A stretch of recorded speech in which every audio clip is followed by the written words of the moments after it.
Welcome, everybody. This is the Cancel Cerys stream.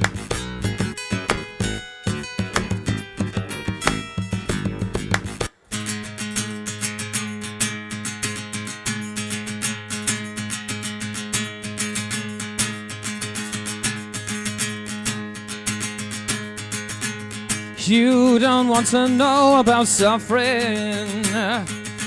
You say it's futile to change a thing. Sit back in your chair with the apathy stare and believe so strongly in nothing. You love seeing the Clash in the 70s, but look what happened when you got yourself a mortgage and a family. This drama will make you waste the day, and no doubt till you say that bloody too good, there's a pinko and a commie. It's cancel culture when you disagree, but if it aligns with you, then it's freedom of speech. You won't be caught out by no dissenting mouths, but continue to smirk at those languishing in the dirt. Oh, this world is so complex, but your attention spans less than 5 minutes. All that education, worldwide access to information, you squandered it on the mental gymnastics, picking apart the semantics. Don't you dare look down on me when I sing for a world that could be. Don't you dare look down on me when that smug, stiff upper lip is wrapped around a polished boot tip, deep in the sand, screaming that we want to cancel freedom.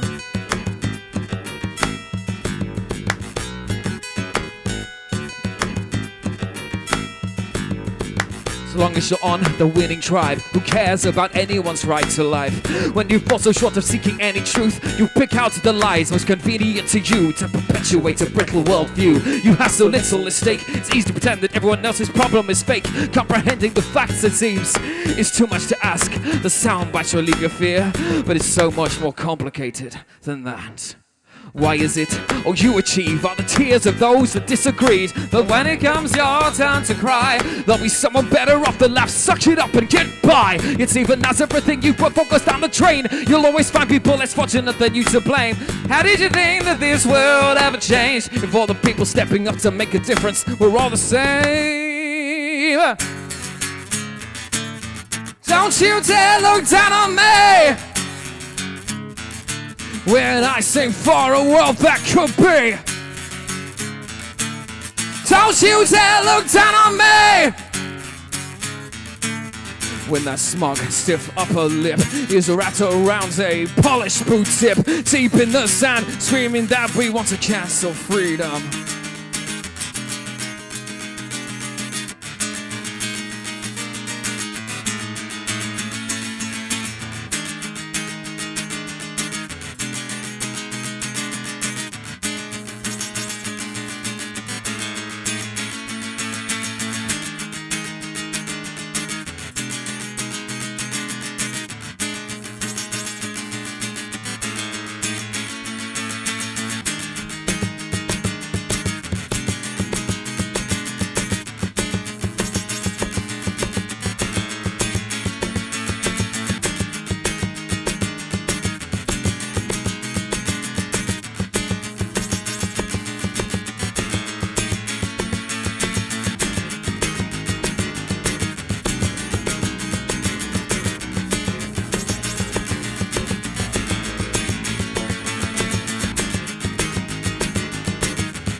In that sweet cognitive dissonance, buying into every manufactured culture war, hiding behind your picky white fence, spitting on everything you used to stand for, lolled at your feet yet refusing to learn, as ordinary people are risking their lives, watching two generations burn. Freedom is cancelled, am I right, Jack? I got mine.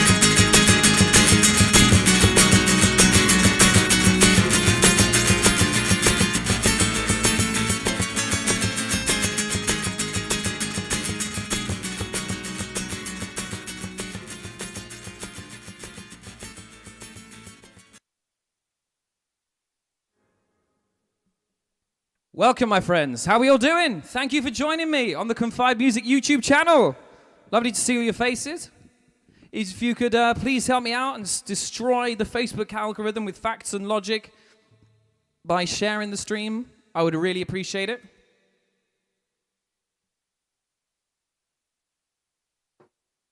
So we've got, you said the live guitar is a little bit quieter than the loop. That's a bit strange.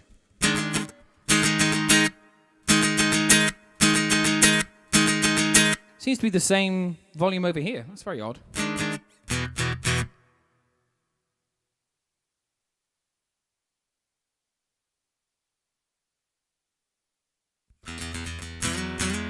What do we think of that, by the way? I came up with that arrangement of Cancel Freedom today. I thought it works quite well.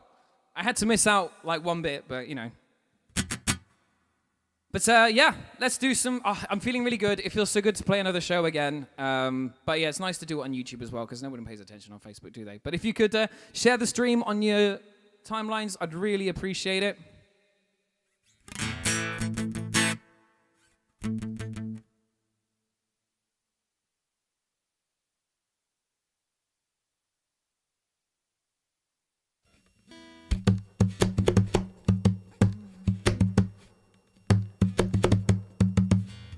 No, I'm not going to do loops on this one.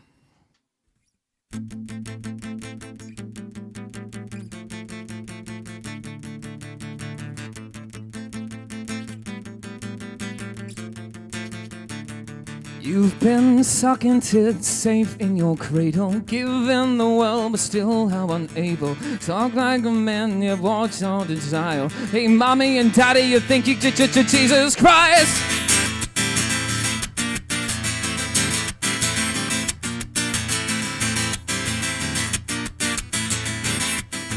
You've been sucking tin safe in your cradle, giving the world but still unable. Talk like a man but walk like a child.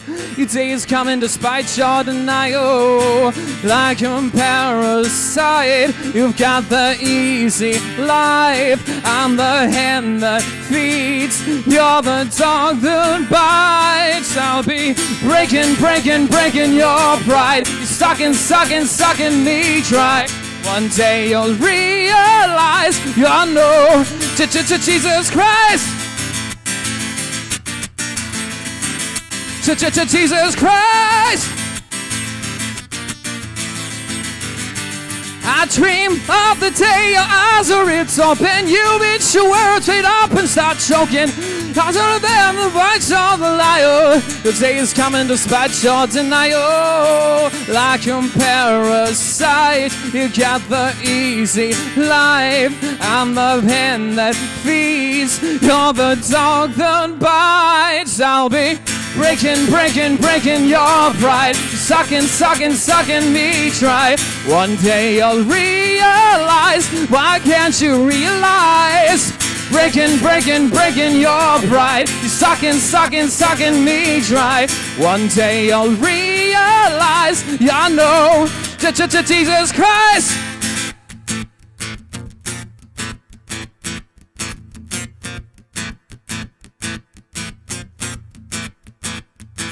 Give up, step back, rewind, repeat, and then you'll see that you can be like a star someday, like a star someday. And I'll be breaking your pride. You're sucking me dry. One day you'll realize, why can't you realize? Breaking your pride. You're sucking me dry. One day you'll realize you're no Jesus Christ. Jesus Christ. You're Jesus Christ. One day you'll realize you're no Jesus Christ.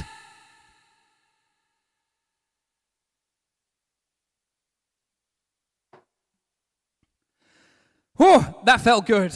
That's a little song called The Matthew Effect by Nothing More, a fucking excellent band.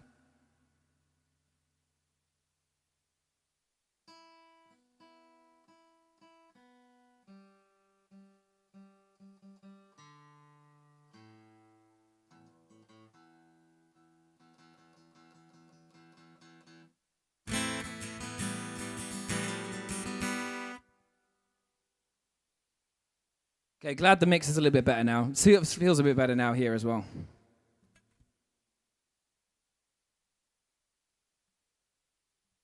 That's the fact that I stopped watching 8 of 10 Ken Cats with Countdown with Ainsley B. Was that logical? Facts and logic. Maybe pill made from goat will come a little bit later, my friends.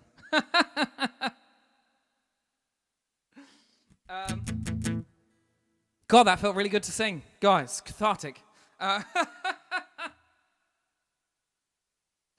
Right.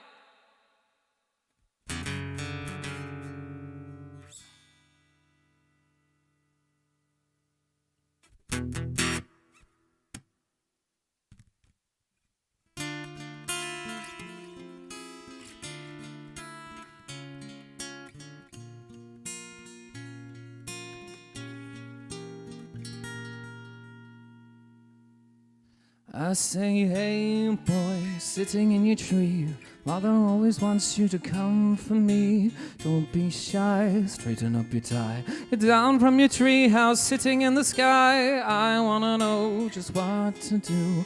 Is it very big? Is there room for two? I've got a house with windows and doors. I'll show you mine if you show me yours. Got to let me in. Hey, hey, hey, let the fun begin. I'm the wolf today. Hey, hey, hey, I'll huff, I'll puff, I'll huff, I'll puff, I'll blow you away. Say you will, say you won't, say you'll do what I don't. Say you're true, say to me. Say la vie, say you will, say you won't, say you'll do what I don't. Say you're true, say to me. Say la vie. Do you play with the girls, play with the boys? Do you ever get lonely playing with your toys? We can talk, we can sing. I'll be the king and she'll be the queen. Hey boy, in your tree, throw down your ladder, make a room for me. I've got a house with windows and doors. I'll show you mine if you show me yours. Got to let me in. Hey, hey, hey, let the fun begin. I'm the wolf today. Hey, hey, hey, I'll huff, I'll puff, I'll huff, I'll puff, I'll blow you away. Say you will, say you won't, say you'll do what I don't. Say you're true, say to me. Say la vie, say you will, say you won't, say you'll do what I don't. Say you're true, say to me. Say la vie. Ooh,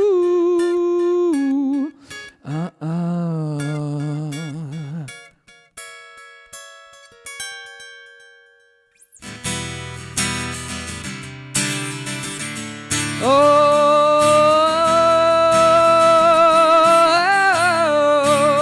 say you will, say you won't, say you'll do what I don't. Say you're true, say to me. Say la vie, say you will, say you won't, say you'll do what I don't. Say you're true, say to me. Say la vie.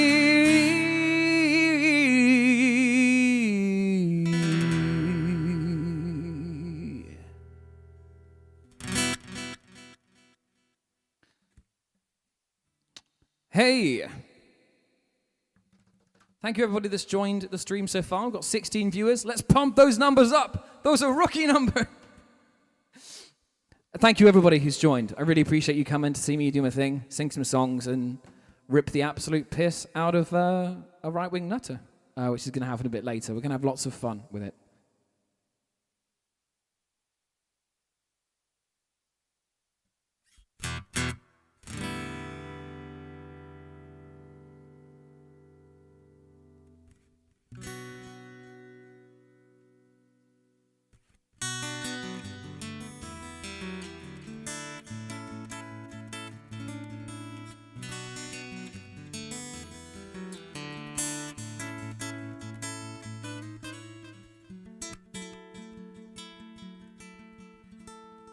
Acceptance doesn't come easy.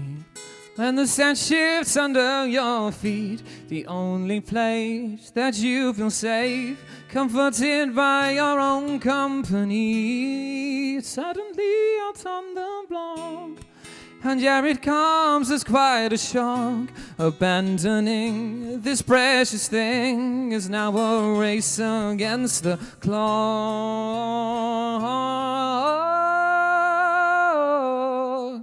Say goodbye and hollow out the shell. There is nothing we can do to help. Oh no. But please don't make me leave. It's become part of me. Oh, I can't bear to leave it behind. For Prince, it was always mine. The very place I lay my head just isn't mine. How this anchor, it gives way to the tide.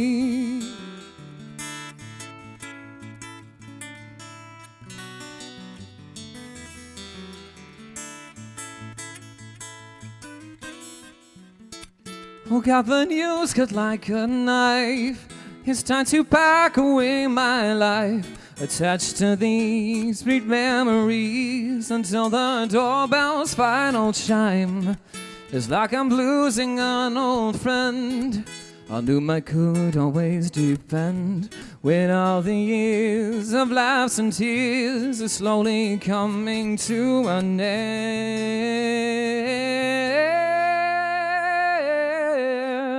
Say goodbye and hollow out the shell. There is nothing we can do to help.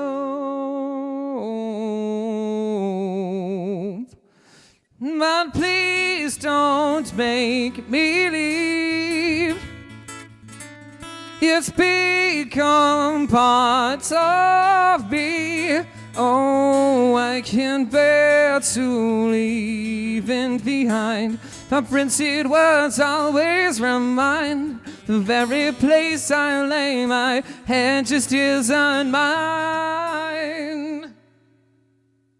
How this anchor, it gives way to the tide. I'm just pleading for a little more time. I'm just pleading for a little more time.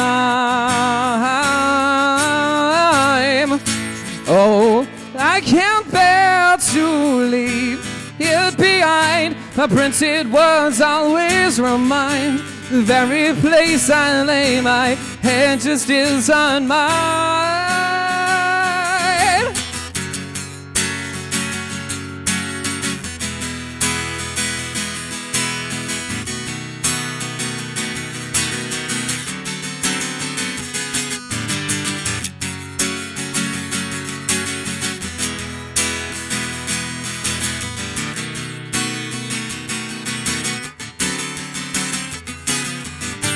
Say goodbye and hollow out the shell.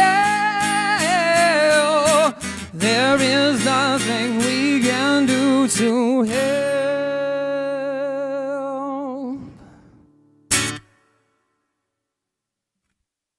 There's Anchor for you. It's just a poor attempt to imitate jazz and rip off John Mayer. I'm very sorry. Let me have a look at some comments over here. Oh! Hey, look, I'm over here now. Look at that. How cool is that? Thank you so much for joining, guys. Got 17 viewers going on. Happy days. Thank you, Kath. I'm glad my voice is sounding fit. I hiccuped a few times in that song, but never mind. Thank you so much, everybody, for joining. Song breaks your heart. Oh, as it breaks my heart too. Yeah, it's hopeless caterwauling, really. Oh, darling, I'm glad that it's giving you some effect. This goes out to anybody that's had to, leave their house because they didn't want to, with all those memories that we've attached.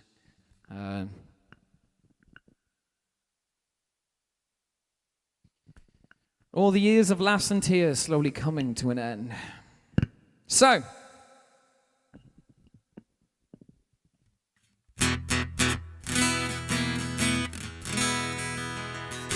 yeah, I did the big face there. If you haven't already, as I said this already, please share the video on your Facebook timelines and stuff. I know Facebook is so fickle, and I imagine the people that actually said they were attending the event probably haven't got the notification because Facebook is fickle and awful, which is why we're on YouTube.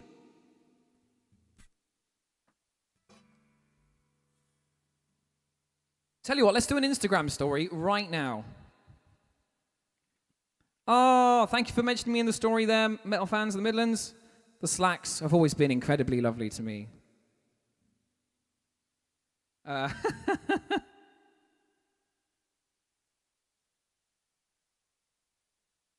Oh, here we go. Live social media right now. How cool is that? I mean, come on. Photo, there we go. Because we're doing this social media course, as you well know, and all this stuff is important. I'm gutted that these days I'm like a musician first, but content creator like very close second, and it is exhausting.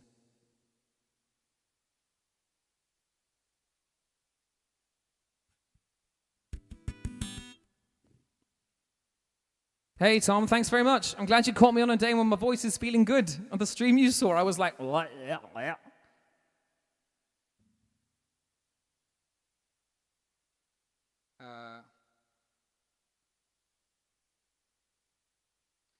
Streaming on YouTube right now. Or I will sing another song in a minute. Hold on.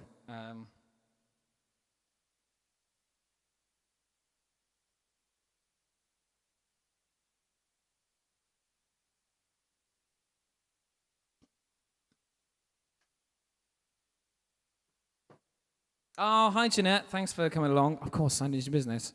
I've been getting some of my high mixed voice back. It's felt amazing. It is worth it when you put in the hours. It really is. God, you think like 3 years ago, I was almost ready to give up being a professional singer, and it's amazing. Mark J.W. Graham, shout out to him for saving my career. I've only given him thousands of pounds of my money. Right, let's crack on. Next song.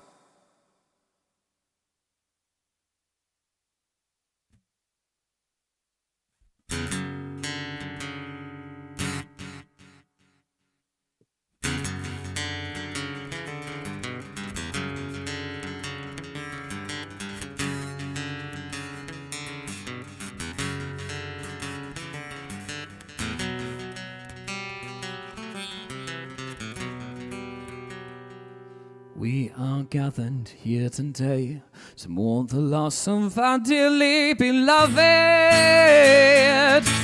recalling and cherishing your memory, yet concealing and hiding the reality. Your closest betray the truth and sugarcoat your tragedy, insulting your legacy with a faith-laden drapery. Your closest betray the truth, lock away your suffering, waxing fabrication for the wretched congregation.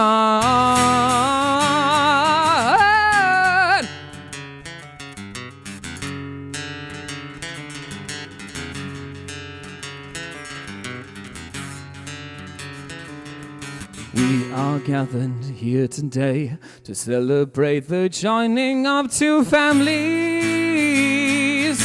adoring and beholding two lovers, yet ignoring and rejecting their choices. Your closest betray and more, but we worship a deity. Your love becomes secondary in this superficial ceremony. Your closest betray and more, cram you into the world of such futile tradition, respecting only religion.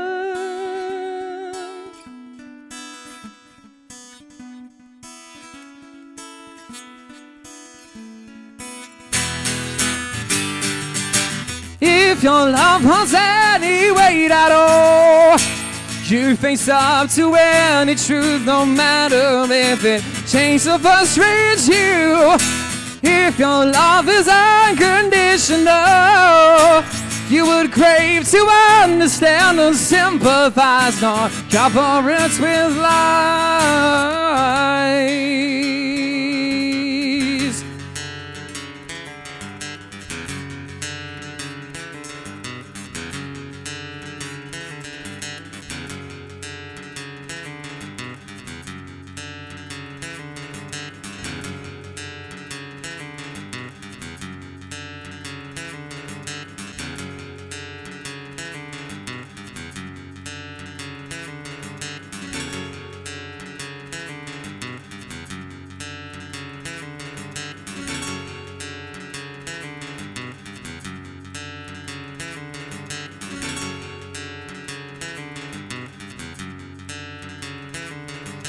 As you listen here today to my stories of love misplaced, the same impulse guides those hands that oppresses those in distant lands. The shames, the doubters who want to choose to love the one whose hearts they move.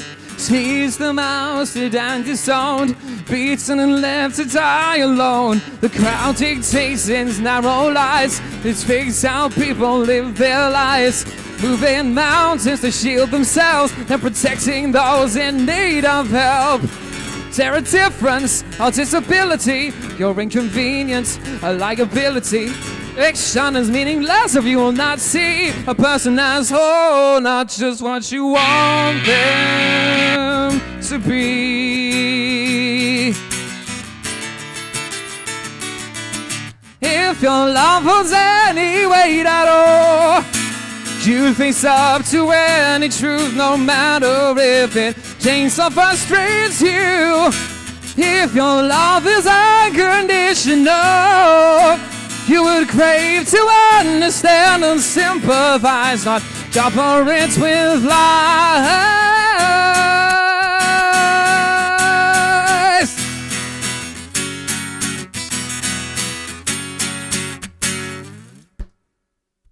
Cheers, guys. That's called We Are Gathered.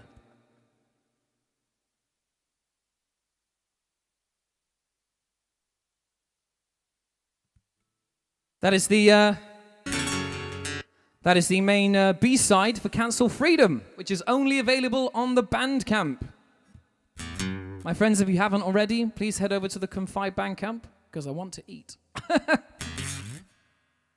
But I tell a lie, I do have work to support me. But, you know, if you're enjoying the stream, what I did at the start when lockdown first happened, I put up a PayPal link and people very kindly sent me donations and stuff, which was beautiful. So what I'm doing instead, as I say, I've put some songs out on Bandcamp. So if you want to send me a tip, please head over there. And obviously, you will get some music in return, which is even better. I'm being extra generous. I'm not just expecting handouts. God, I wouldn't want that.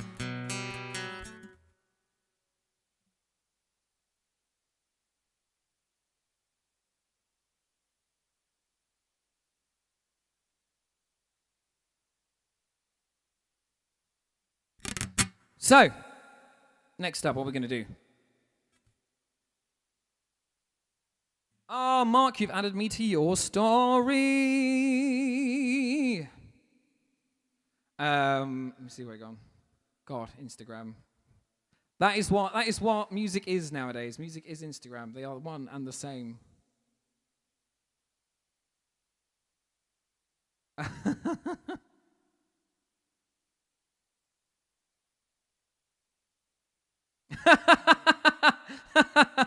I'll come at you, Mark, for having so many tabs open on your browser. Tut, tut, tut.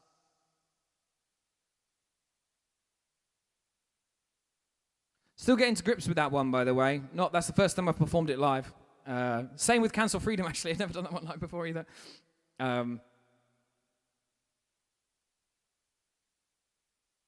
Contentainment. I love it. I love it.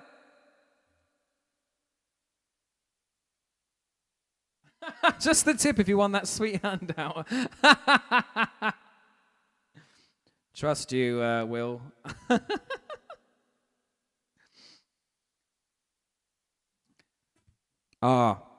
Many thanks, obviously. Massive shout out to Will and Cara Ample, who are some of my Bandcamp subscribers. They send me money every month so I can keep doing what I do. And I love you guys a lot. I also love Kath a lot because I just do, because she's wonderful and I love her a lot. And she's wonderful, and I'll keep going in a loop because I love her a lot.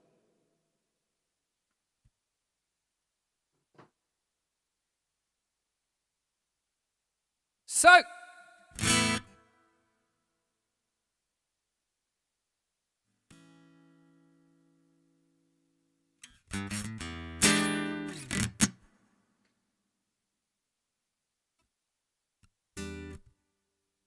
I'm going to do a very old one now.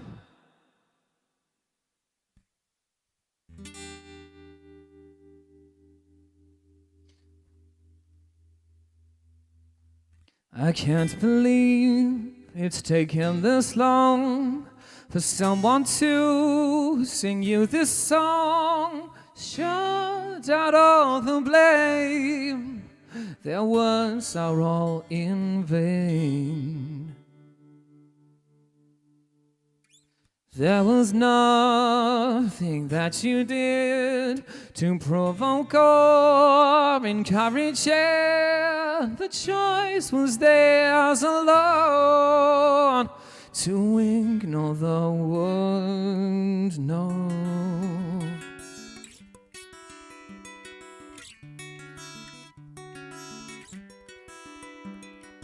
Just know it was never your fault. Those who love you would never say you asked for that assault. It was never your fault. It was never your fault. It was never your fault. There are those who draw the line between lovemaking and that wretched crime. The boundaries you set. You're human, not an object. There is a world that's more concerned about how you dressed than how you were hurt. The choice is yours only, with whom you share your body.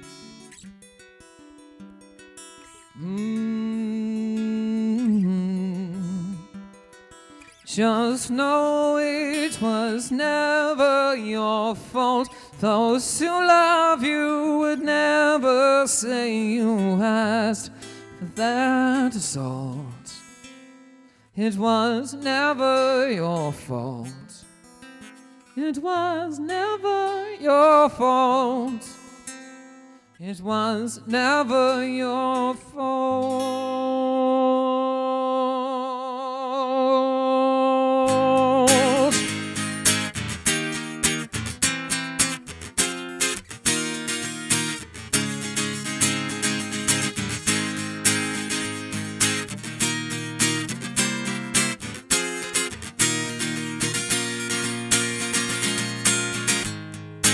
Break through the tainted glass, don't you dare be ashamed. You're the one my heart bleeds for. Those monsters showed no remorse. Break through the tainted glass, don't you dare be ashamed. You're the one my heart bleeds for. Those monsters show no remorse.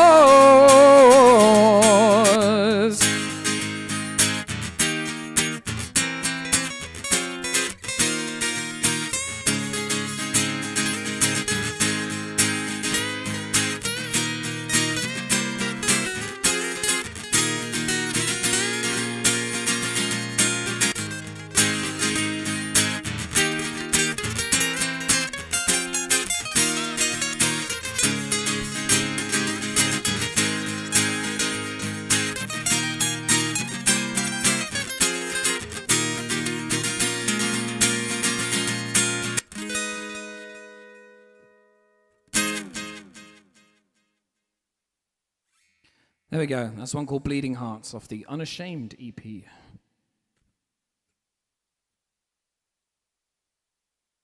I mean, making people cry is songwriter gold, right? I'm getting revenge on you for making me cry with your songs.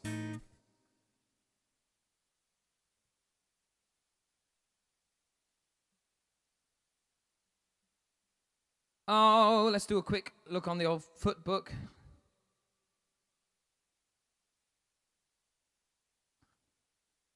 See if we can get some people on the stream.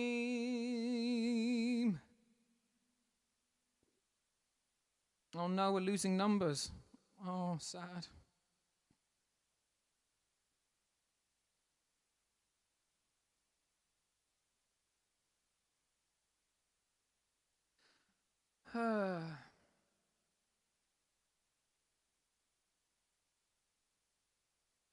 Oh, you have shared it, my absolute wonderfuls.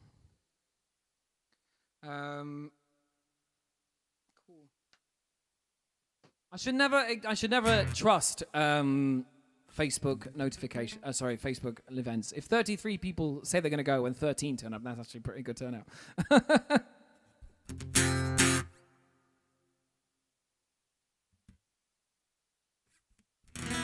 Right, I'm going to do a song request. Okay, I'll do a song request now. Post your song requests in the chat. Post your song requests in the chat. Let's see what songs you're going to suggest for me.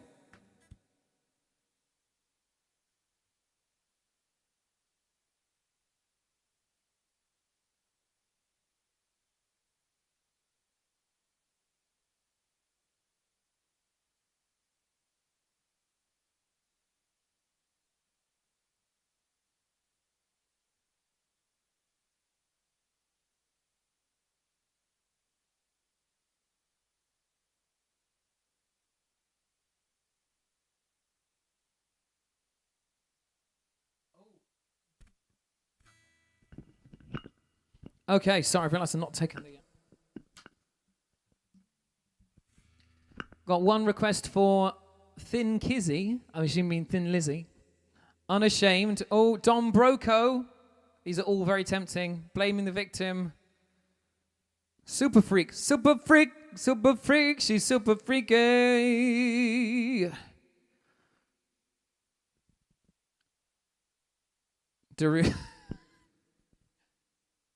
See, Mark is the most lovely, unassuming bloke, highly professional, extremely talented. Mark mixed Anchor, and he mastered We Are Gathered and Cancel Freedom in Minecraft. And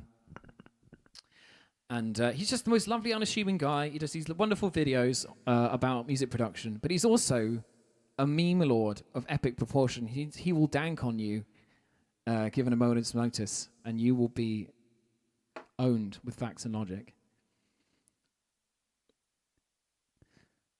Typing too fast. You have my list. Oh, yeah, the list of doom from Will. Jeff Buckley. Of Propane Nightmares. Hello, Simon. Thank you for joining. Oh, I've got a load of choices here. I'm going to have to do more than one request. It's going to have to be... Blaming the Victim. I haven't learned how to sing again yet. That song is so high. That song is so high. Like, not just... I can sing high notes, like, but the problem with Blaming the Victim is the song is high just all the way through. So I will play that song again one day, but I'm having to build my voice back up there. So let's crack on and do some two. I've got a couple of choices.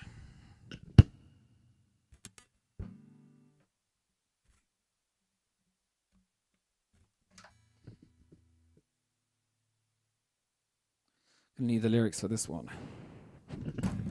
Oh! There we go, live music, everybody. I just dropped my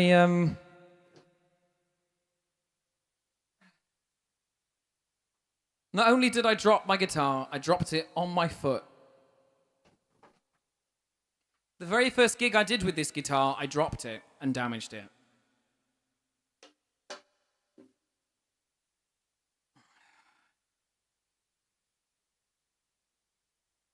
Hi, Steve. Thank you for joining me. Hope you're well. Did you get my little surprise in the post?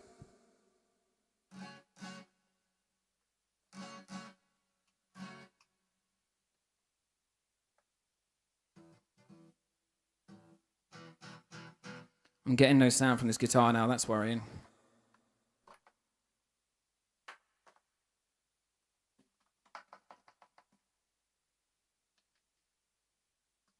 As soon as people come onto the stream, my guitar stops working.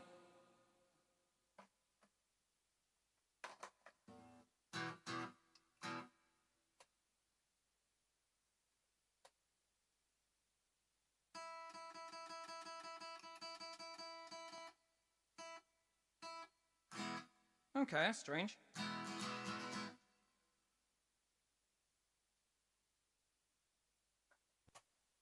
There we go. I think that's fixed it. There we go. Just the cable came out. I changed the battery today. I was like, I'm not risking a failed battery in the middle of the first stream I've done in ages. Right, let's do some songs.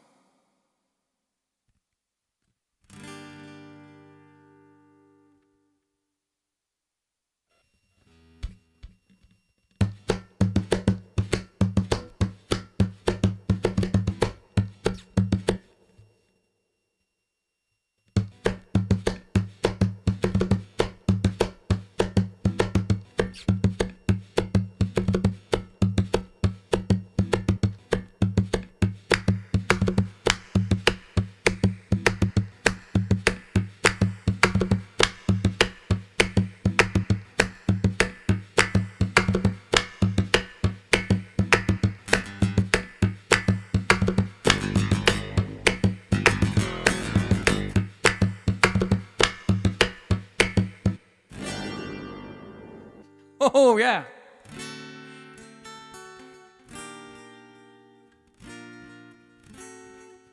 Something's tearing me down and down.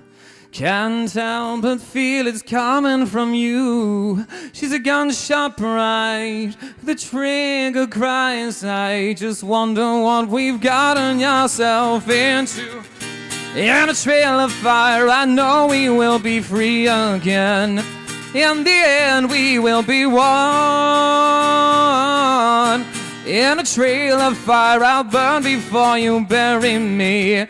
Set your sights for the sun.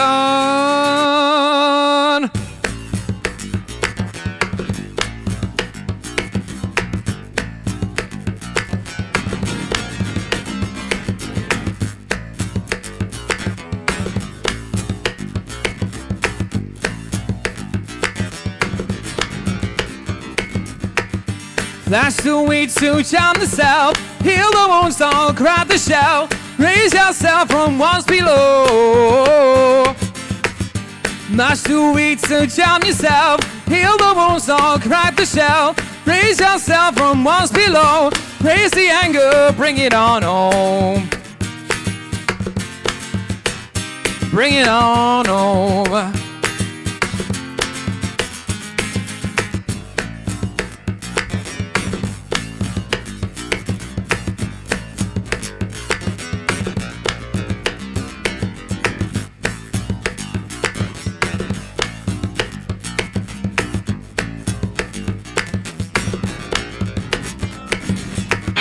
Man is willing to remain. This woman cannot be saved from the drowning to the fire. Man is willing, so remains. This woman cannot be saved from the drowning to the fire. Any danger, bring it on home. Bring it on home. Bring it on home.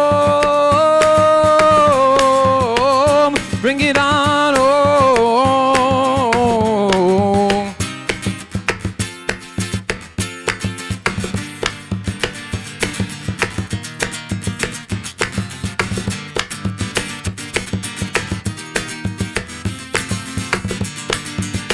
Here comes the Tiesta Piccadilly. In a trail of fire, I know we will be free again. In the end, we will be one. In a trail of fire, I'll burn before you bury me. Set the sights for the sun.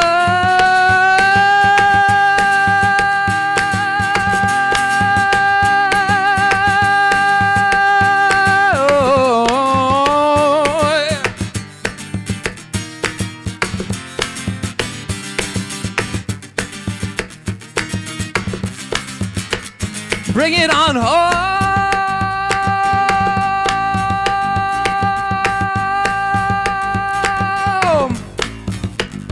Bring it on home.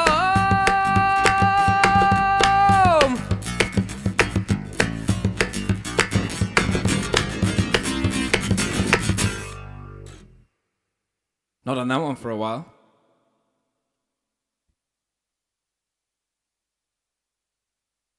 Like Rock Lobster meets Violent Femmes in a good way. That's Propane Nightmares by Pendulum. That one goes out to Simon. We used to play that in a band together at uni. We were called the Other Service. It's like when you go into the, or you don't go into the strip club, but if you were, and you say, well, am I here for the Other Service? What a note. That note is a G, Cara. Ah! Feels pretty good. That note used to be almost impossible like 3 years ago. It's not that high, but yeah. Ah! Just yelling. Caterwauling. Hopeless caterwauling. That's all I am. Do some more requests.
Guess who just got back today?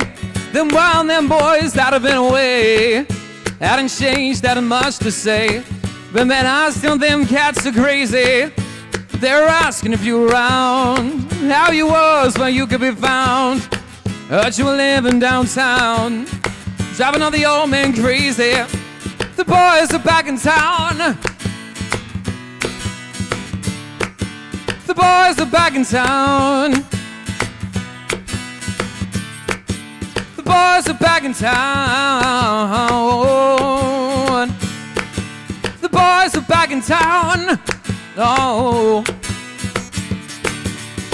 Remember that chick that used to dance a lot? Every night she'd be on the floor shaking what she got. Man, when I tell you she was cool, she was red-hot. I mean, she was steaming. Remember the night over Johnny's place? Well, this chick out of it, she slapped Johnny's face. Man, we just fell about the place. That chick don't up and get up. The boys are back in town. The boys are back in town. Yeah. The boys are back in town. Yeah. The boys are back in town.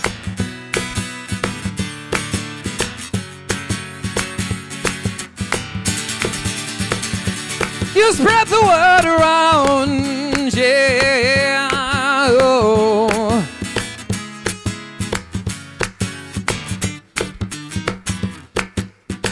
Around tonight they'll be dressed to kill. Down at Dino's Bar and Grill. The drink will flow and blood will spill. If the boys want to fight, you better let them.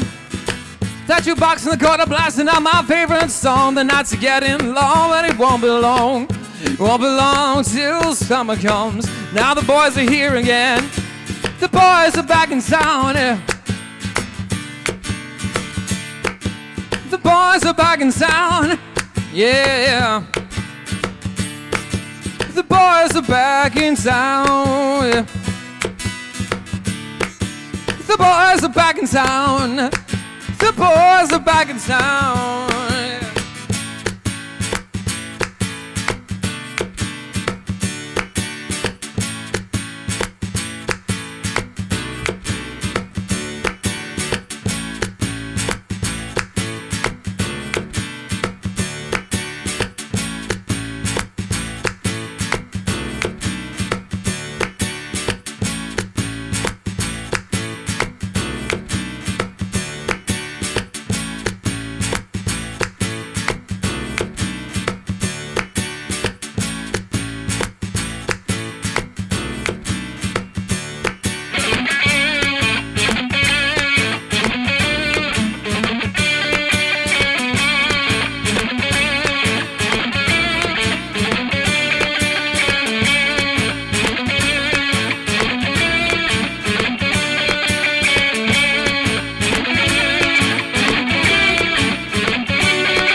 Took me a while to work out the harmony there.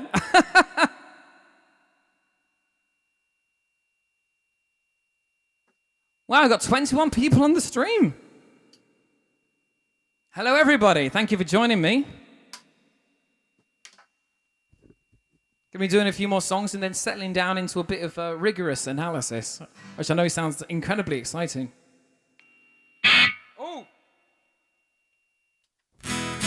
Right, here we go. Everybody, if you haven't already, I'm going to do the YouTube thing now, and I'm very sorry, but please don't forget to like and subscribe and hit the bell so you always get updated on the latest Confide news. Let's have a look at some comments. Works really well. Want to get you pedal out and do that harmonizing solo, and that is what I did. Yeah. Oh, I'm glad you liked it, Jeanette. Stanislaw, good to be here for a while. Sadly, can only hang around for a few more minutes. Great idea there, Martin. Just drop that leftist agenda already. Ah, yes, the leftist agenda. To desire affordable housing and give rights to all human beings regardless of background. It's a terrible, terrible, nasty agenda.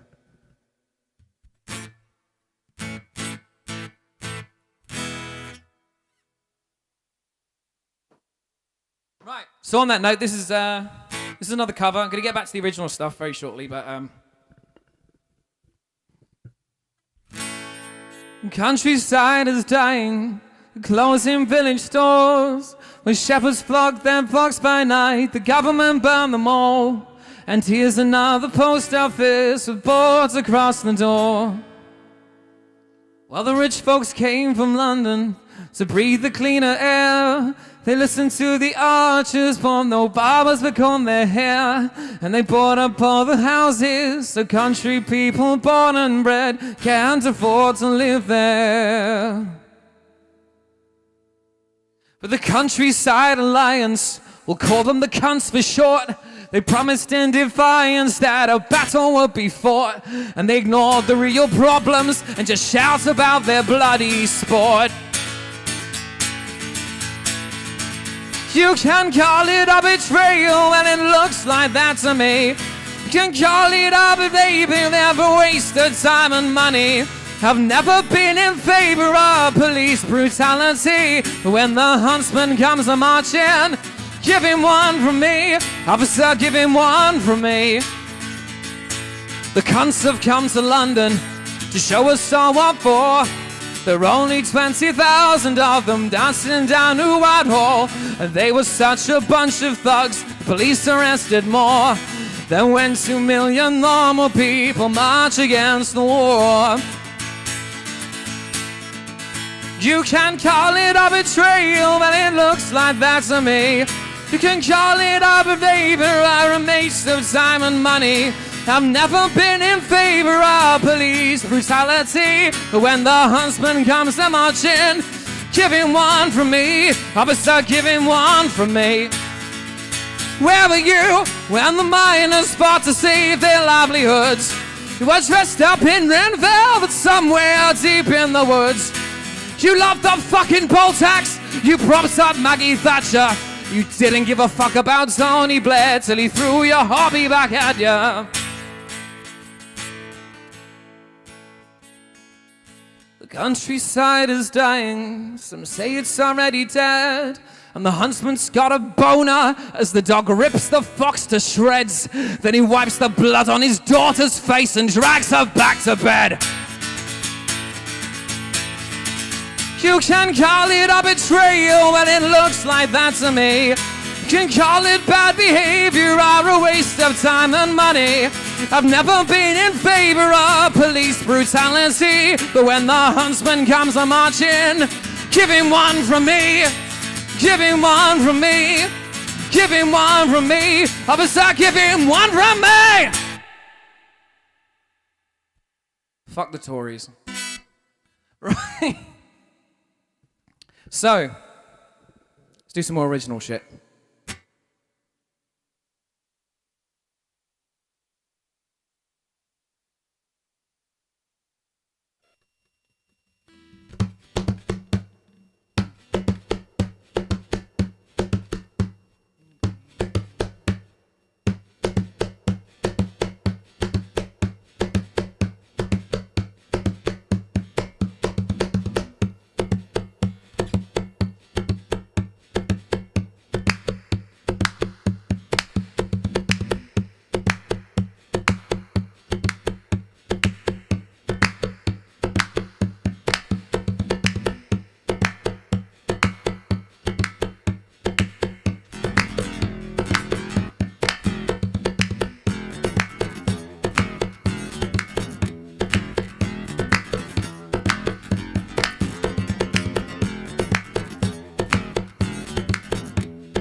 Doesn't the thought of the making love to somebody else make you want to tear out your eyes and feel worthless inside? Just cause the idea even entered their mind. I know you're certain that you're happy, and yet you're so blind to this. They just don't give like you do. They've made it clear that they just don't love you. The leech is sapping away at all of your love. Yes, you feel no pain, and I hope with time you'll see it's for their own security. Oh yeah.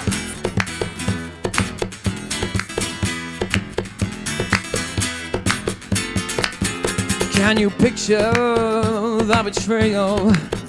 Doesn't it just make you feel sick? All the hills colliding, gasping and moaning, in every footstep embellishing your girl golden. The leech is sapping away at all of your love, yet you feel no pain. And I hope with time you'll see it's for their own security.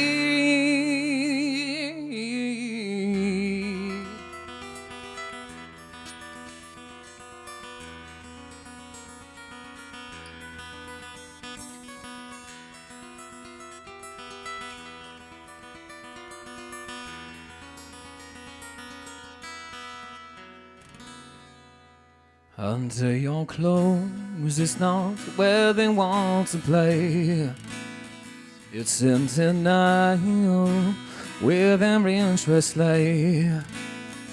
And it's insane now you live in the same house. Come home early one night, they'll be fucking someone else on the couch. On one-way street of delusion is all you can ever hope for when they demolish your trust with every thrust. But now your devotion should have turned to dust.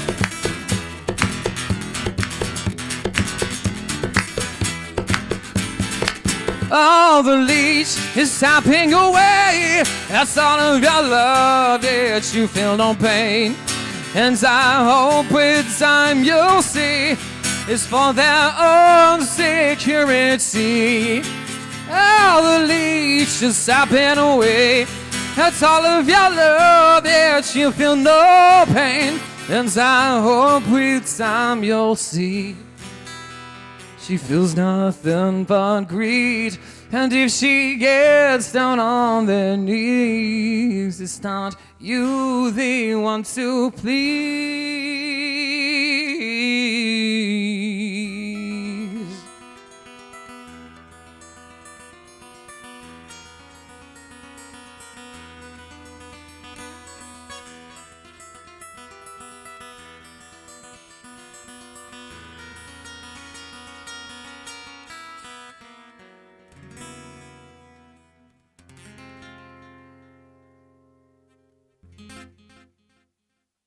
Thank you.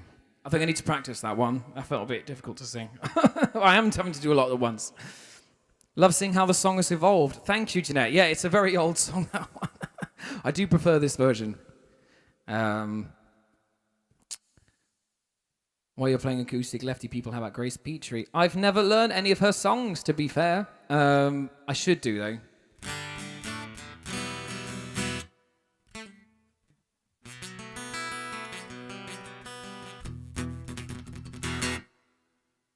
Right, my friends, it's time for the beer. It's that ever important time. What were you all drinking?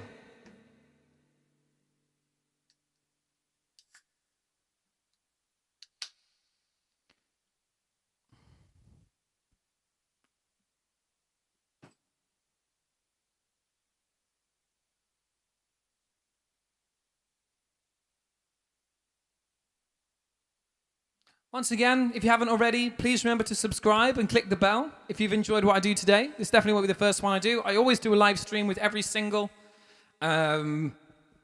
I'm working on the next one at the moment. It's taking longer than I thought because I wanted to completely change the arrangement.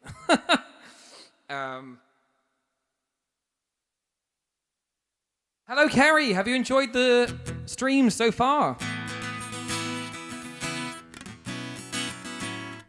I'm looking forward to playing your wedding when we're allowed to do weddings again.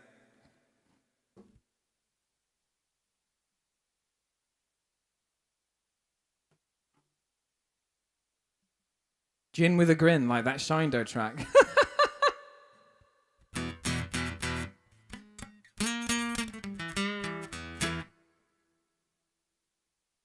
Right.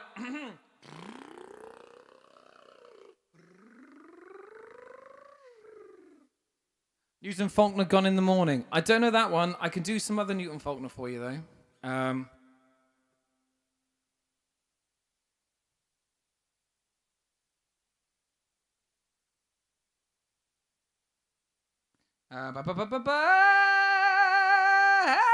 Hey! Right. What was I even doing? I was getting the words up for this Newton Faulkner song for Paul. Oh, it's all the way down there.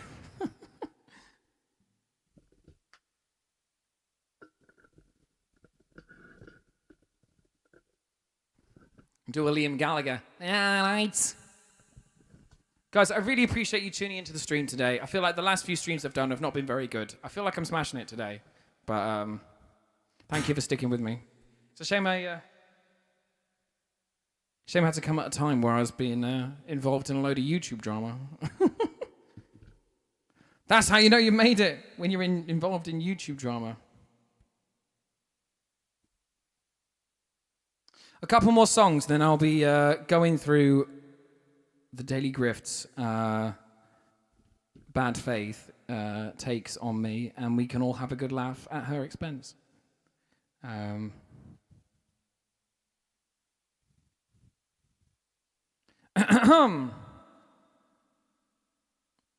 this is a little bit of a sad song, but it does describe a lot of how way I feel about my music career, to be honest, especially during that which must not be named.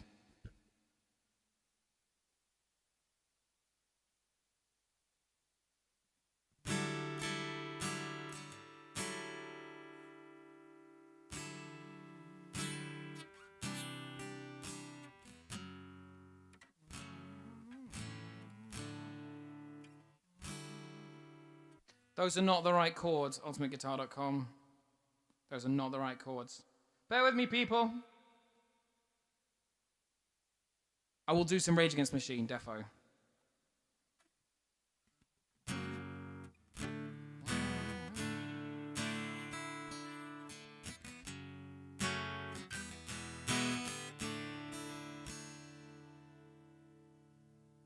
Traveling again, I know exactly how it's gonna end. The routine daydream starts as I get up. I'm holding up the queue 'cause my ticket won't go through. And now it should be simple, but it's not. So don't take my photograph, 'cause I don't wanna know how it looks to feel like this. It's 'cause some people pass. It feels like standing still, but I know I'm just moving uncomfortably slow.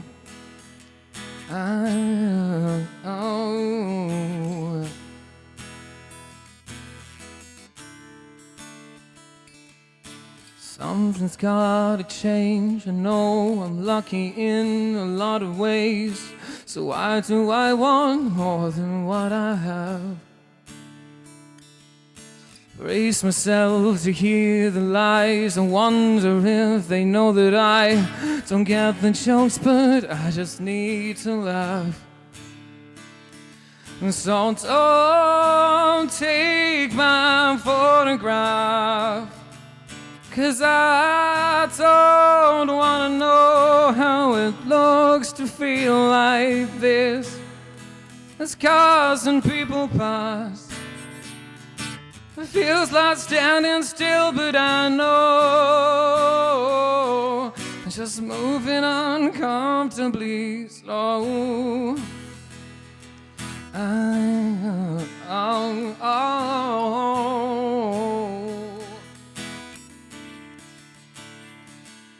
Slow down. There's infinite detail. When you break it down, it all becomes simple how it all becomes clearer now. So don't take my photograph, 'cause I don't wanna know how it looks to feel like this. As cars and people pass, it feels like standing still, but I know I'm just moving subconsciously. One day I guess I'll be the man that you think you see. I'm just moving uncomfortably slow.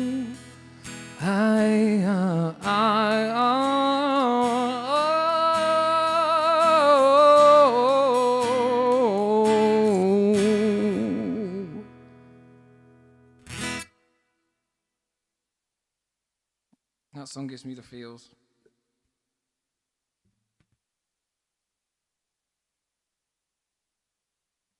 Tom Walker.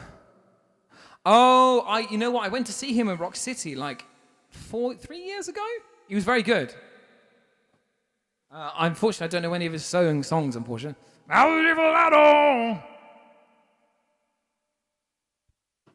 Glad you enjoyed that one, guys, even if it's a bit of a downer.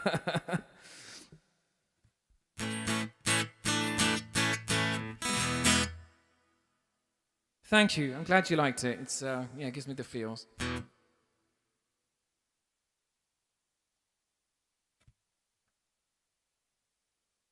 Right, I'm going to do a couple more songs, and then it's time to crack on with some very serious takedowns. I'm just enjoying playing a gig just too much. It feels really good to enjoy gigging again. You know, for a long time it was difficult. It's just taking forever to build my voice back up to where it used to be. I'm not quite at Emperor Chung levels yet. It takes some time. Right.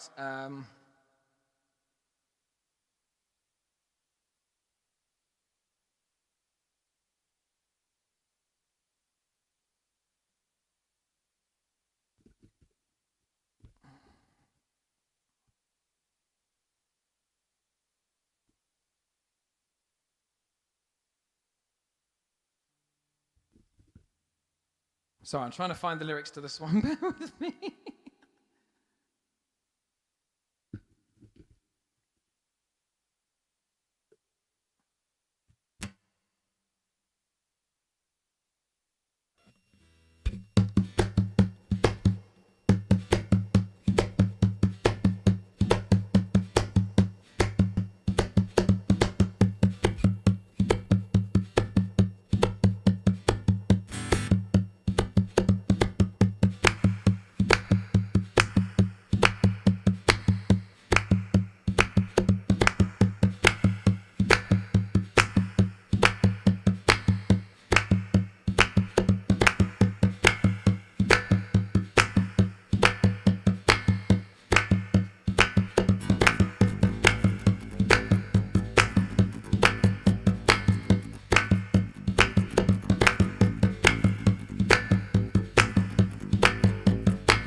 Are you ready? I want you to start your little mosh pits at home, okay?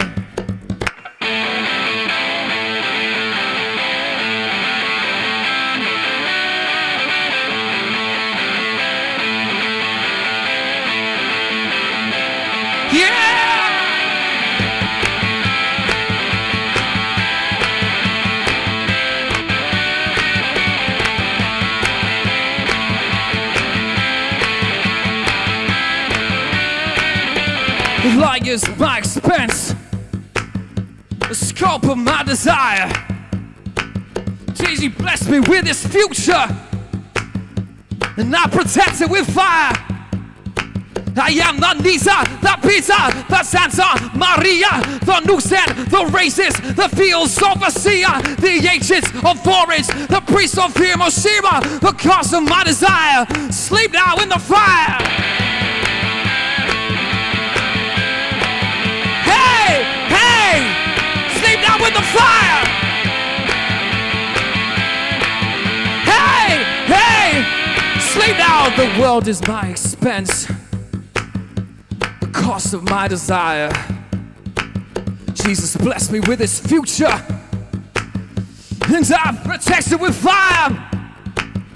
So raise your fist and march around. Don't take what you need. I'll jail and bury those committed and smother the rest in greed. Crawl with me unto tomorrow. Trap me to your grave. I'm deep inside your children. They'll bury you in my name. Hey, hey, sleep now with the fire. Hey, sleep now with the fire.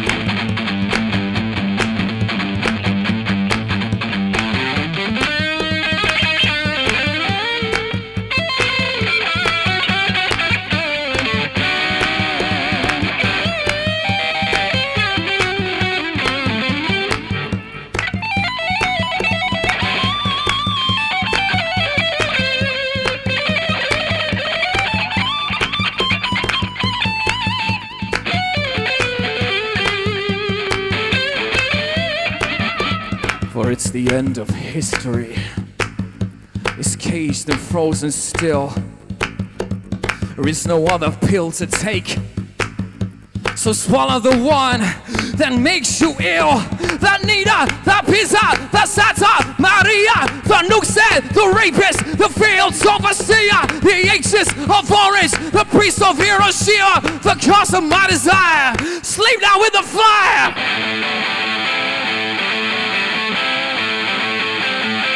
Hey!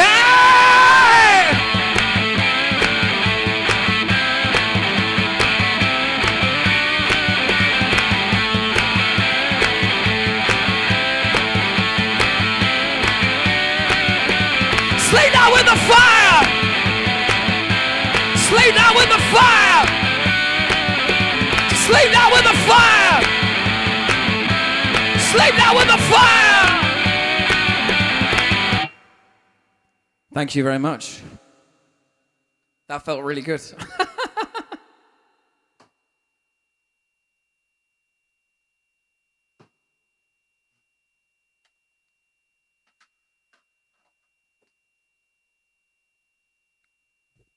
Oh, thank you, Jeanette. I will definitely be clipping a lot of bits out of this live stream and posting them on all the socials and stuff. Maybe do a little highlights reel, possibly, because I feel like, I feel like I'm back on my game. Hi, Tim. Thank you for joining me. So, I think one more song. And then it's going to be time to cancel Cerys.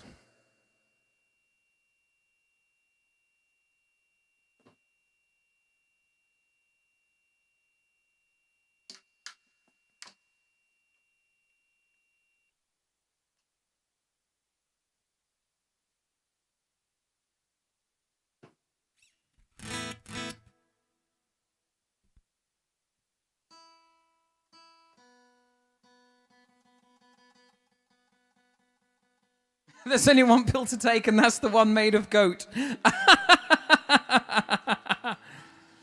Take this pill made from goat, let it bleed in your throat, splash your goo on my pee. Say nothing.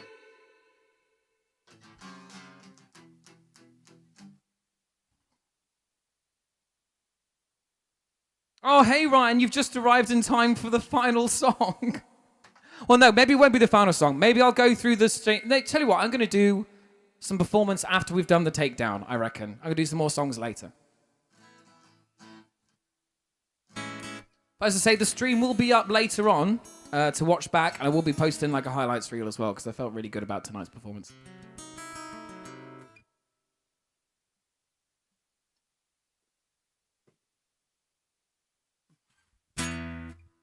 Maybe I'll do two. Maybe I'll do one for Ryan, maybe.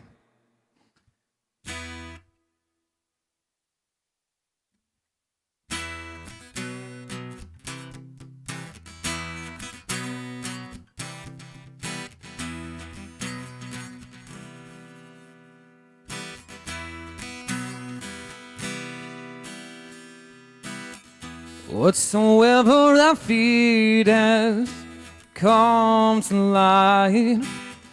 Whatsoever I fought on has made it mine. Just when every day seemed to greet me with a smile, some sparks have faded. Now I'm doing time. Now I'm doing time.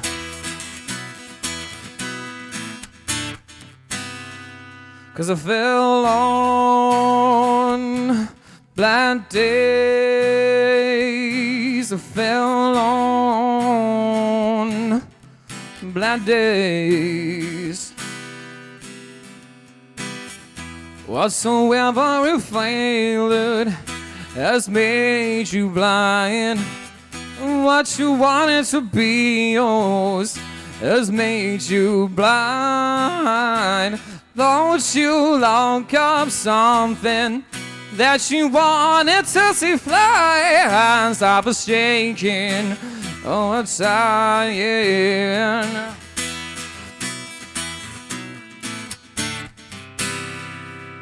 'Cause I fell on black days. I fell on black days.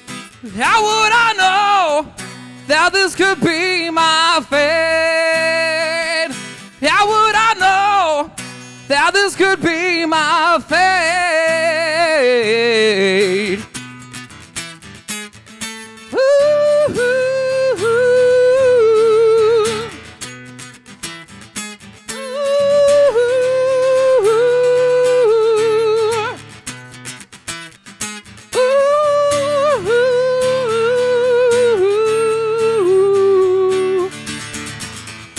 What you wanted to see good has made you blind. And what you wanted to be yours has made it mine. Don't you lock up something that you wanted to see fly. Hands are shaking, no, not tired. Oh, I should have minded change. Should have minded change. Yeah, I should have minded change. Ugh, horrible. Should have minded change. Well, I should have minded change. 'Cause I fell on bland days. I fell on bland days. How would I know that this could be my fate? How would I know that this could be my fate? How would I know that this could be my fate? How would I know that this could be my fate? Yeah. I should have minded change.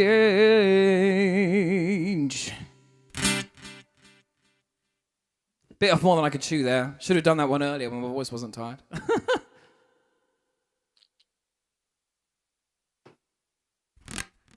Right, one more song, and then it's time to dig deep.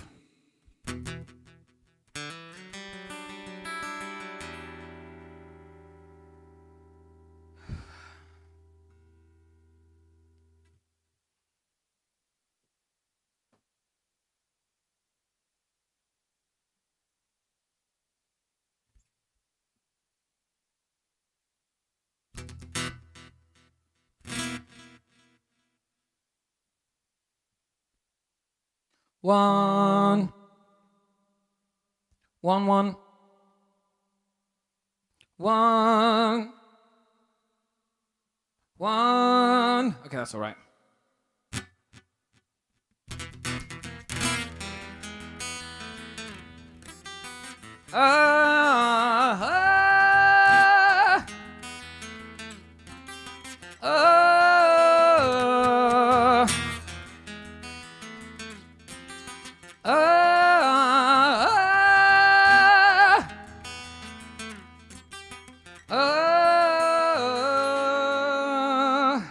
It's 5 a.m. I still can't sleep.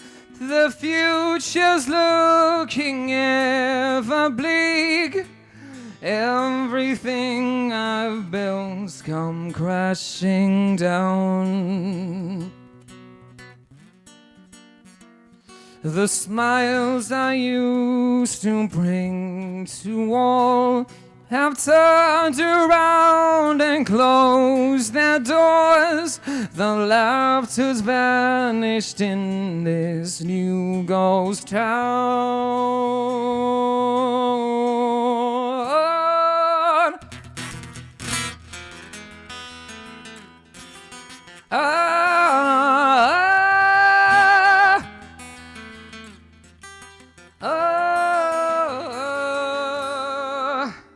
There's no cushion to break my fall. The crumbs drip slowly from my toe. Hanging on for words I need to hear.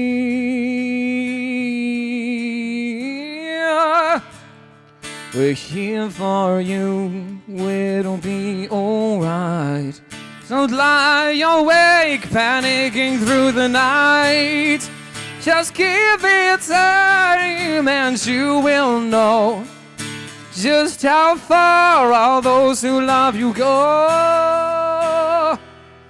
Is it time to suspend the dream, or else face life out on the streets? Storm clouds gather faster by the day. I took responsibility. Faced up every anxiety. But what's the use when power looks away?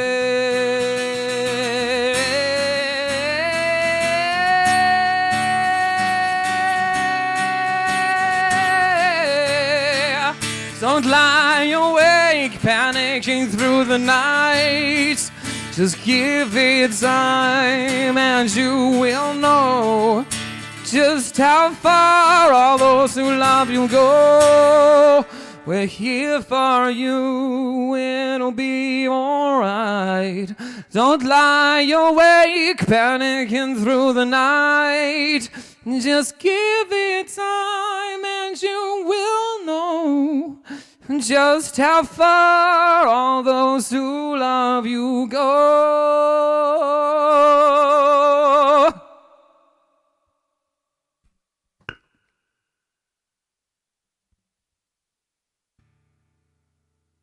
Thank you for tuning in, everybody. I'll probably do a few more songs a bit later. If you haven't subscribed yet, please do. Don't forget to hit the bell.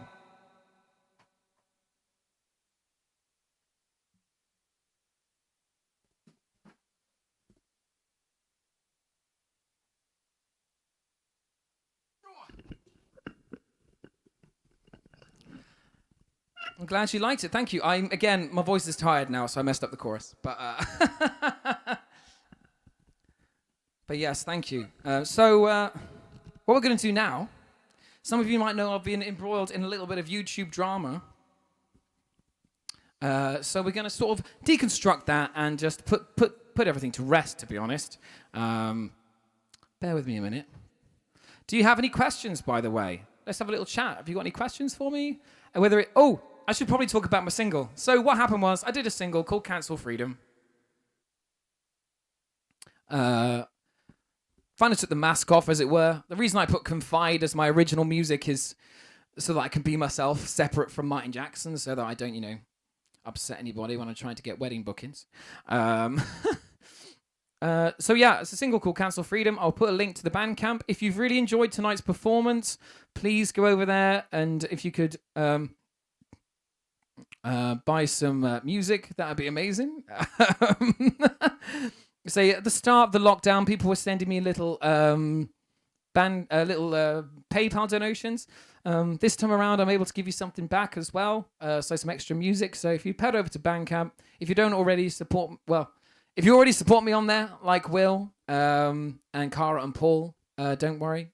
If you could buy some music, I'd really appreciate it. Alternatively, if you can't afford to do that, not many of us have a lot of money. Then yeah, just follow me on Bandcamp and subscribe on the YouTube. But anyway, I did this song called Cancel Freedom. It's very political, very overtly sort of has a narrative, really. Basically, it's a rail against everybody that the sort of culture war narrative whereby every effort to make the world a better place gets shut down by reactionaries who say that you're all just a bunch of snowflakes and only individual things matter and there's no such thing and we've reached the end of history. That kind of bullshit narrative. So, let's have a look at... so there's this lady called Cerys of the Daily Grift fame who has done a bit of a takedown on me and my music, and I thought it'd be good to go through it and have a laugh at her expense. How does that sound? I heard you must be snowflake. You must be loving this weather, right? Yeah, totally.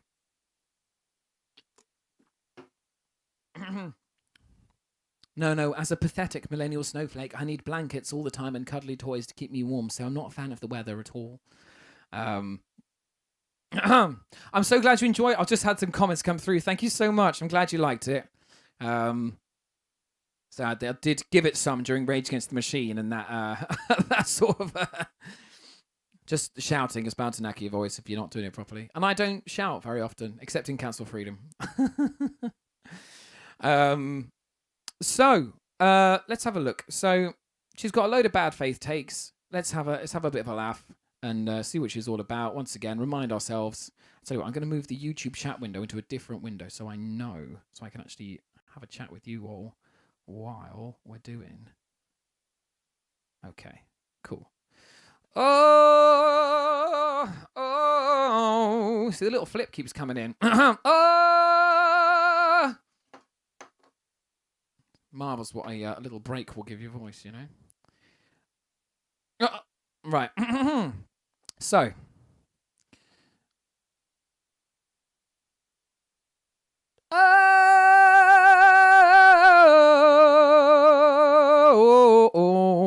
see that? It feels loads better. Right. So she's done 2 videos on me. The first one is literally just bashing my music and how it's terrible. So let's start with that one. But any questions before we proceed with this deluge of hysteria?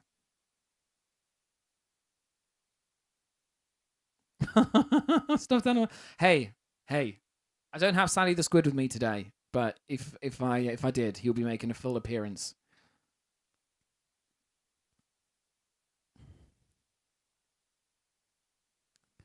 So, right,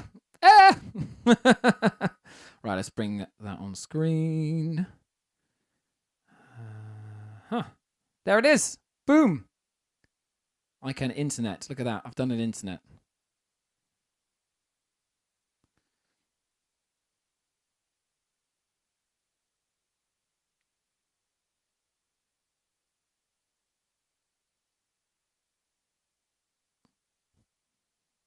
Okay, here we go. Are you ready, everybody? Are you ready? It's going to be hilarious. Has it upset you or affected your performance or just made you mad? I found it incredibly amusing, to be honest. I feel like if that particular song was rubbing up those kinds of people, it was doing something right. Not that it was designed to wind people up. Like, that's not my aim. I'm not looking to trigger anybody, but if someone like that took issue with my song, it shows that maybe it was.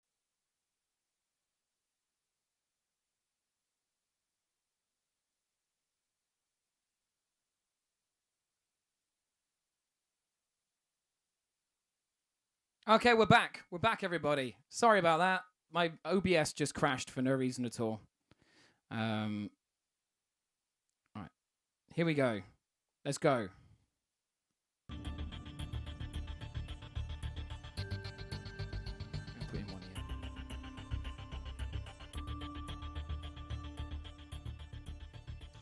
here. It was excruciating to sit through the pretentious whining of Jackson's October single Anchor. Never have I rolled my eyes so hard. Putting aside the try-hard attempts to imitate jazz and rip off John Mayer. It is legit a John Mayer ripoff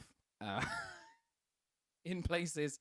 And I don't know the first thing about jazz, so she's right on the money here. I mean, I love jazz, and I like jazz chords, but if you actually put me in a jazz band, I could definitely sing a jazz song, but there's no way I could play guitar in a jazz band. Like, I'd be like, I don't know what I'm doing. So like incorporating elements of jazz, and you don't need to know everything about a particular genre to want to integrate it, you know, as long as you're not doing it in a cultural appropriation type way, you know.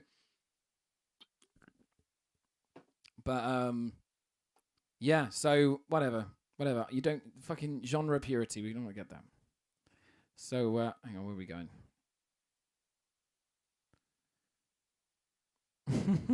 Trump has just been acquitted. Please don't let Cerys off the hook too. Has he been acquitted? No, you're joking. Anyway, let's carry on. Jackson's pitiful histrionics about something as basic as moving house are peak cringe. What's quite funny is that halfway through watching this video, an advert came on for a removals company that literally started with the phrase, moving house is one of the most stressful things somebody can go through. Tell you what, I'm going to turn this amp off. So we're here to help you. And I was like, moving house is not basic. It's a stressful procedure. It's horrible. I was extremely lucky to have the wonderful Kath to help me when I did move house. And yeah, it is one of those things you just have to crack on and get on with, but it's not easy, all right? So don't be so dismissive, eh? Come on. She probably still lives with her parents. Not that there's anything wrong with that, because a lot of people have no choice but to live with their parents because rents are so bloody high. But we'll get into that later, I'm sure. Typical example of a metropolitan elite so out of touch with the real struggles that somehow this mundane task deserves dedication in a song. Right, so let me get this straight. The metropolitan elite are the people struggling with rent increases and with being forced to move house. That's the elite, is it? I always find it quite interesting to find what sort of people class as the elite, because there are cultural elites and economic elites, and part of the reason with cancel freedom is very much railing against that culture war narrative where people make up stuff to get people who are comfortable engaged in politics by sort of manufacturing a silly culture war. Anyway, so yeah, so this is just another silly argument about who constitutes elite. Like, I love how the metropolitan elite is people are struggling on high rents and being pushed around by their landlords, but it's not the billionaires. That's the very most important thing. It's not the billionaires. It's never the billionaires. We must be grateful for their job wealth creation. If this delusional snowflake found such an event so traumatic, had it not occurred to him to save up and buy a house rather than leeching off the hard-working folk who, unlike him, were wise enough to invest in their future property? So, with what I just said, rents, house prices have not risen in line with wages. So, it is far, far more difficult to put down a deposit for a house now than it was in like the 70s or in the 80s, because they say the house prices have risen, wages have not, because, as I say, business owners and wealth creators are siphoning off all the money for themselves and not raising wages because they can. So, I also consider it quite interesting that she likes to talk about hard-working folk when, once, to be fair, to save up to buy a house, it takes a lot of graft, more graft than people can realistically earn, because wages are obviously pitiful and the state needs to top them up. But once you actually do own a house and you rent it out to somebody else, they are paying their mortgage for you. And, quite often you're making a profit on that. So you're actually profiting purely from owning something. So don't talk to me about hard work if you sit there and just wait for the rent checks to appear. Sure, there are upkeep costs involved in running a rental property, but ultimately you own a resource that everybody needs, and it's an inelastic market. So the supply-demand curve is fucked. You're not a hard worker if you're a landlord, as far as I'm concerned. If that's your only income. Anchor is all at once boring, melodramatic, and tries far too hard to be clever and different. If Anchor is too different for you, then your playlist must look incredibly dull. I actually had a review come through, and I was trying to get reviews for Anchor, say that it's just too diverse. Try and stick to one style. And I'm sorry, if jazz and folk and rock together is too much for you, then seriously, you need to broaden your music taste. I feel sorry for you. The noisy cavalcade of Don't Lie Awake was even worse. Cavalcade, motherfucker! I imagined when Jackson was writing the notes for his opening riff, he was simply rolling a dice for what fret numbers he was going to play on. It's called a riff, darling, not a rift. It's the opening riff of the song. Come on. On the guitar. Oh, apparently the notes were all random. Yeah, okay. Anything I don't like, whatever. She's not used to hearing notes that are not just, G, C, and D. That's probably what it's down to. One might forgive Jackson for complaining about his self-made business going down the pan. But this great country was built on hard graft, not begging for sympathy or handouts. You know what? Suck it up, Buttercup. Get another job. That's exactly what I did. I'm not making a living from music anymore. I talk to people about their hot tub sites, and I did what I had to do. I didn't want to, but you know why I did that? It's because I had to move house, okay?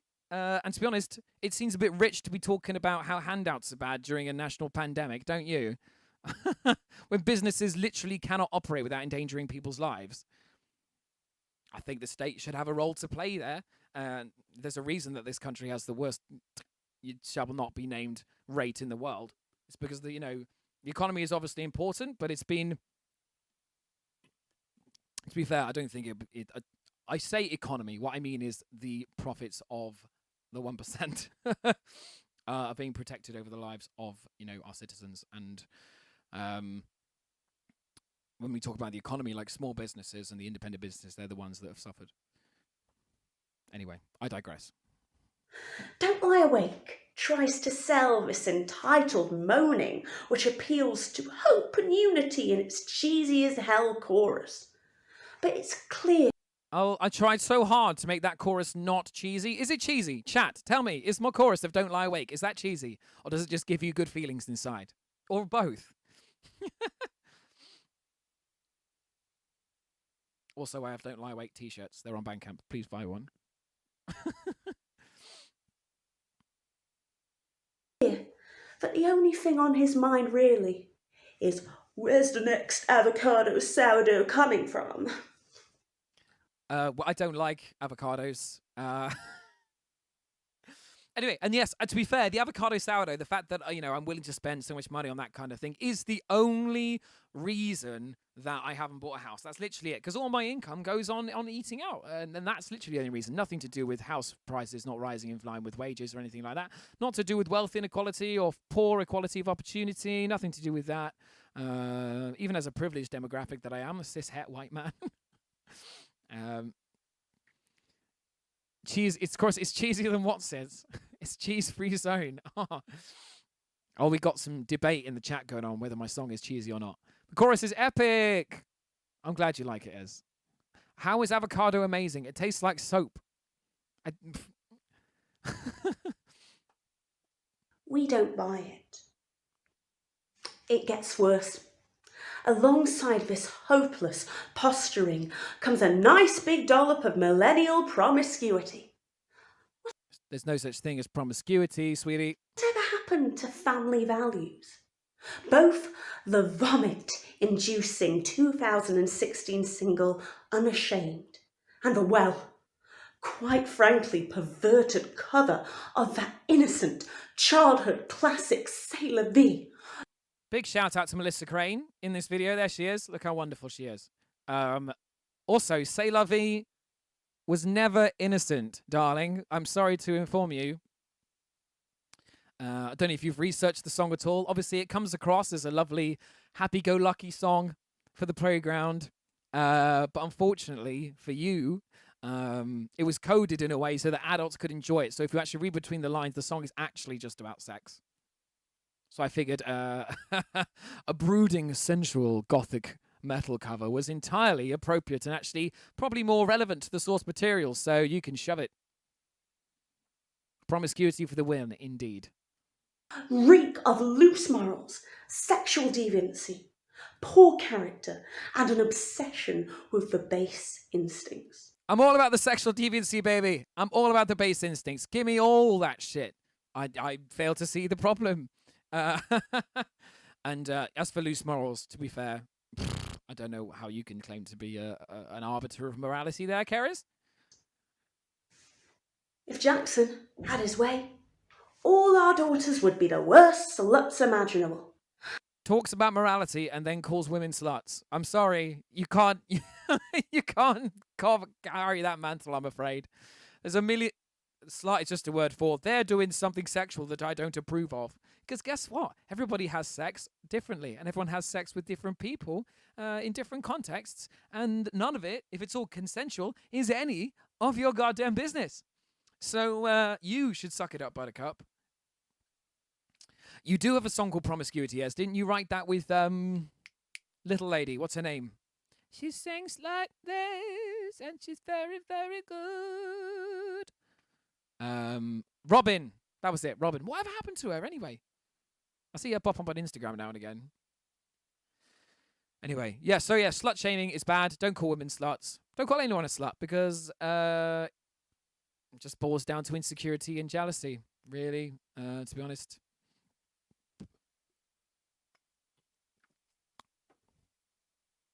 And I bet your house they wouldn't give us any grandchildren. How old are you, Cerys? What, 27? Already thinking about the grandchildren. You're well down the conservative pipeline here, darling. Confide is the sound of a nation and culture in decay.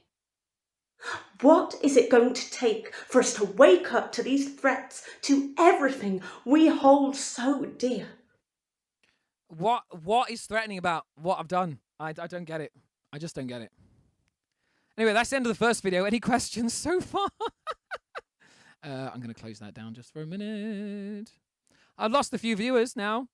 As having my hot takes and my based analysis been a bit too much for you. Based. Any questions so far? Any takers, my friends? Contribute to the pool, to the marketplace of ideas. Come on. Yeah, Robin was lovely.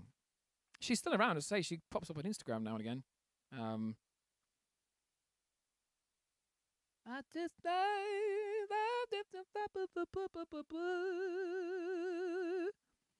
should be fair.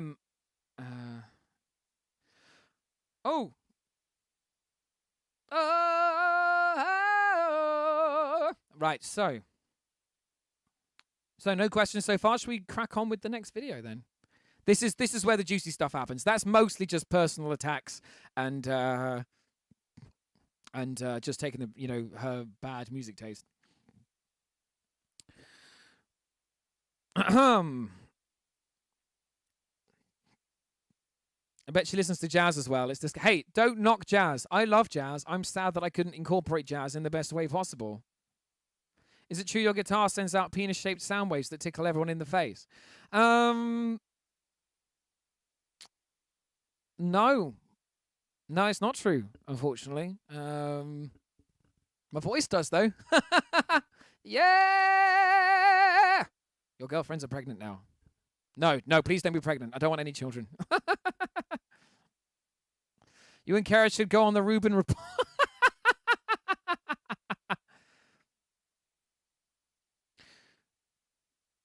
No, Dave Rubin would not have us on. We're not significantly far right enough. For those that don't know what the Rubin Report is, it started off as a YouTube show for interviewing like different people from different political backgrounds, different philosophical backgrounds, and trying to find a consensus and deconstruct ideas in a good faith environment, which I think everyone can agree with is a good idea. But he rapidly found that his audience became made up of enlightened centrists and classical liberals.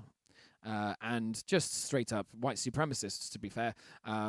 Classical liberal, by the way, is old school liberalism, which in the modern context is basically conservatism.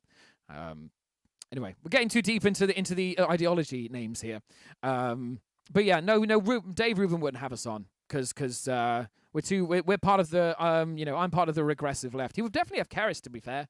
And he would go, "That's really interesting. Can you tell me more about how non-regressive you are? You're not part of the regressive left." Regressive. Oh no, isn't it working? Oh, here we go. Blue pedal. Regressive.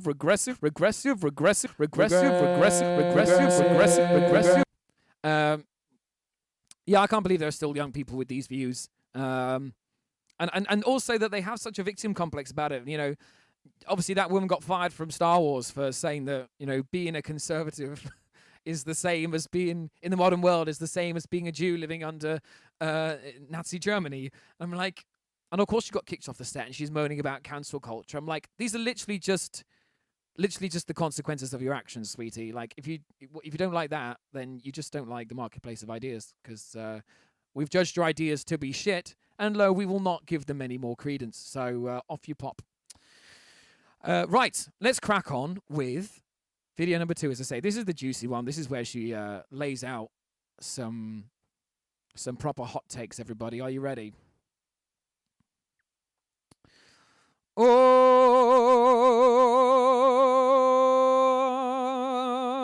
my vibrato is having sex with you. Ah! Right.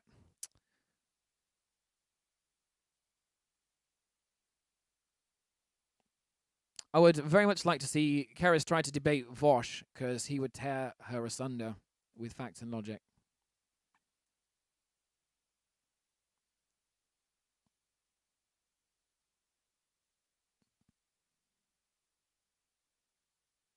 Vosh bad. Right. Here we are again. Are we ready?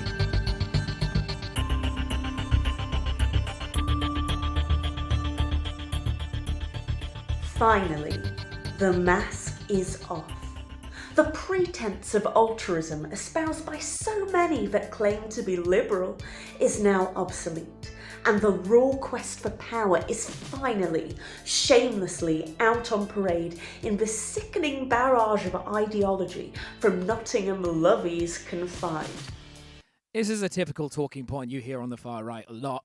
In the any movement for progressive change, I say far right, maybe sort of centre right, to be fair, because the far right will, I won't get into that. But yes, it's this idea that any movement for progressive change, or actually calling upon the state to take action in a way that will bring society forward, like allowing gay people to marriage, recognising trans rights, maybe changing up the police force so that they don't be killing so many black people for no reason, that always gets touted as a quest for power and nothing more.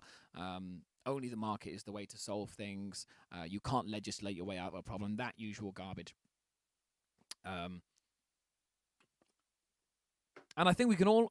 She sounds so much like PJW. Imagine my shock. Yeah, Paul Joseph Watson. Yeah, imagine my shock. He is, apparently for the blessedly uninitiated, Paul Joseph Watson is one of the, or at least was one of the mouthpieces for InfoWars, famous for Alex Jones, a man who screams at a camera about the radical left for,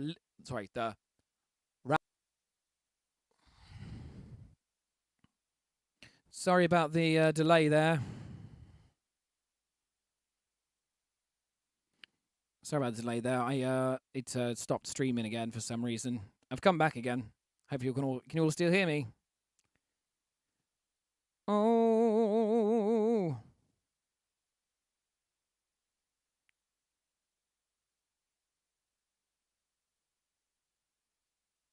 Right, let's crack on.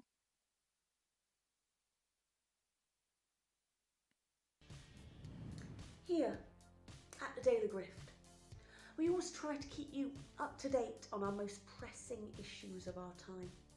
And we feel morally obligated to clue you in on this dangerous 4.5 minutes of SJW propaganda.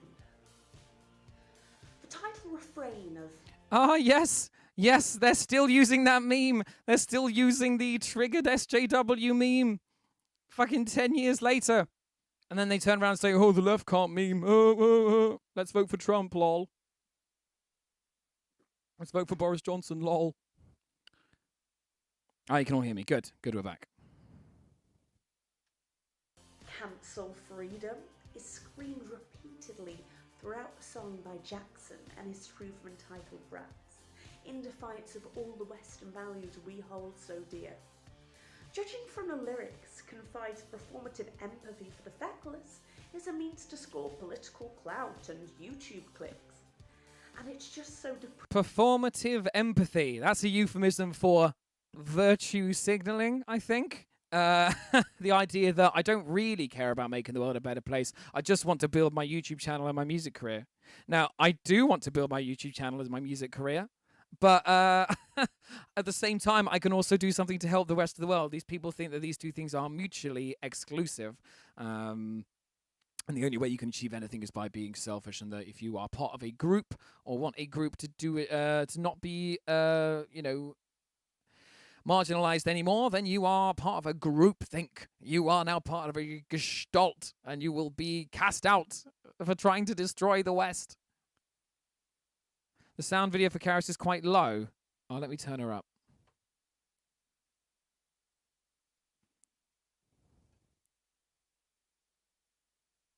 Oh, yeah, it is. It's quite low. Depressingly typical of the naive and destructive ideas being taught in our universities. And that's Berkeley College. That's a US university, and those protesters are saying basically, I can't remember exactly what happened at Berkeley, but yeah, that's not a UK university. That's in the States, but that's not the point.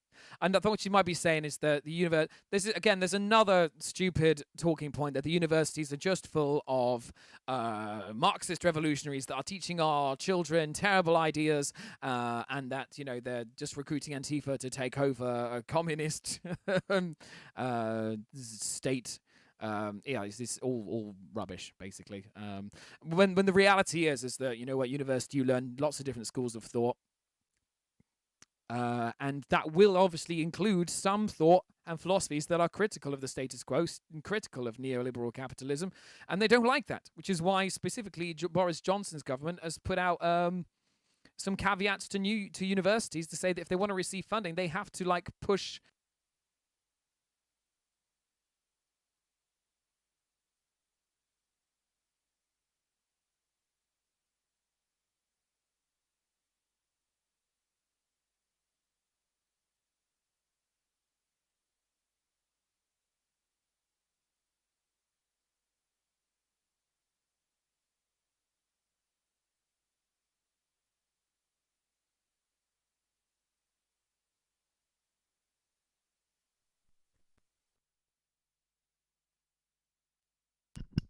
Right, can you hear me again? I don't know what happened there.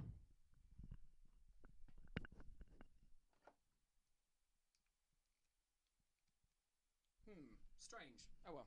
Strange. Oh well. Fix that later.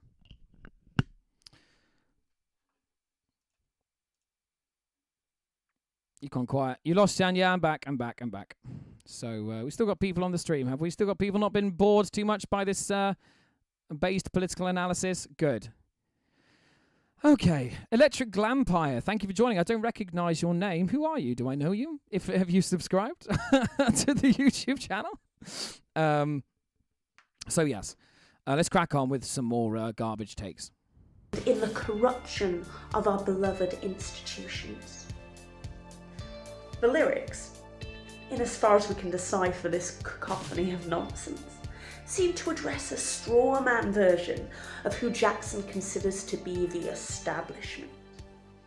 Yes, you're right, Fraser. It was the deep state Marxists that ruined my equipment. That's it. Yeah. The spooky leftists. Trying to ruin the world with affordable housing. And it's you. Yes, you. The hard-working grafter who's been sensible enough to save money for their house and retirement through the sweat of their own brow. Or... That is not what I think the establishment is. So this is an immediate straw man right here. Okay? So this is, as I mentioned earlier, this is an appeal to people who have obviously who are well off. They've got a property. They don't need to worry about a landlord sweeping out the property from under their feet. They're settled. And they need to manufacture a culture war and say that, anyone who's pushing for social change is immediately going to infringe upon their freedom. Freedom to what they never really go into. Just say that, the West is under threat. You see this a lot from, people, sort of the YouTube people like Candace Owens and Ben Shapiro and all those hacks. But then you also see it, in the sort of pseudo-intellectual sphere, people like Douglas Murray talking about, threats to the West and stuff. And it's just painful. But anyway, I digress. Via smart risk-taking innovations in a dog-eat-dog world. Have you thought to ask why it is such a dog-eat-dog world?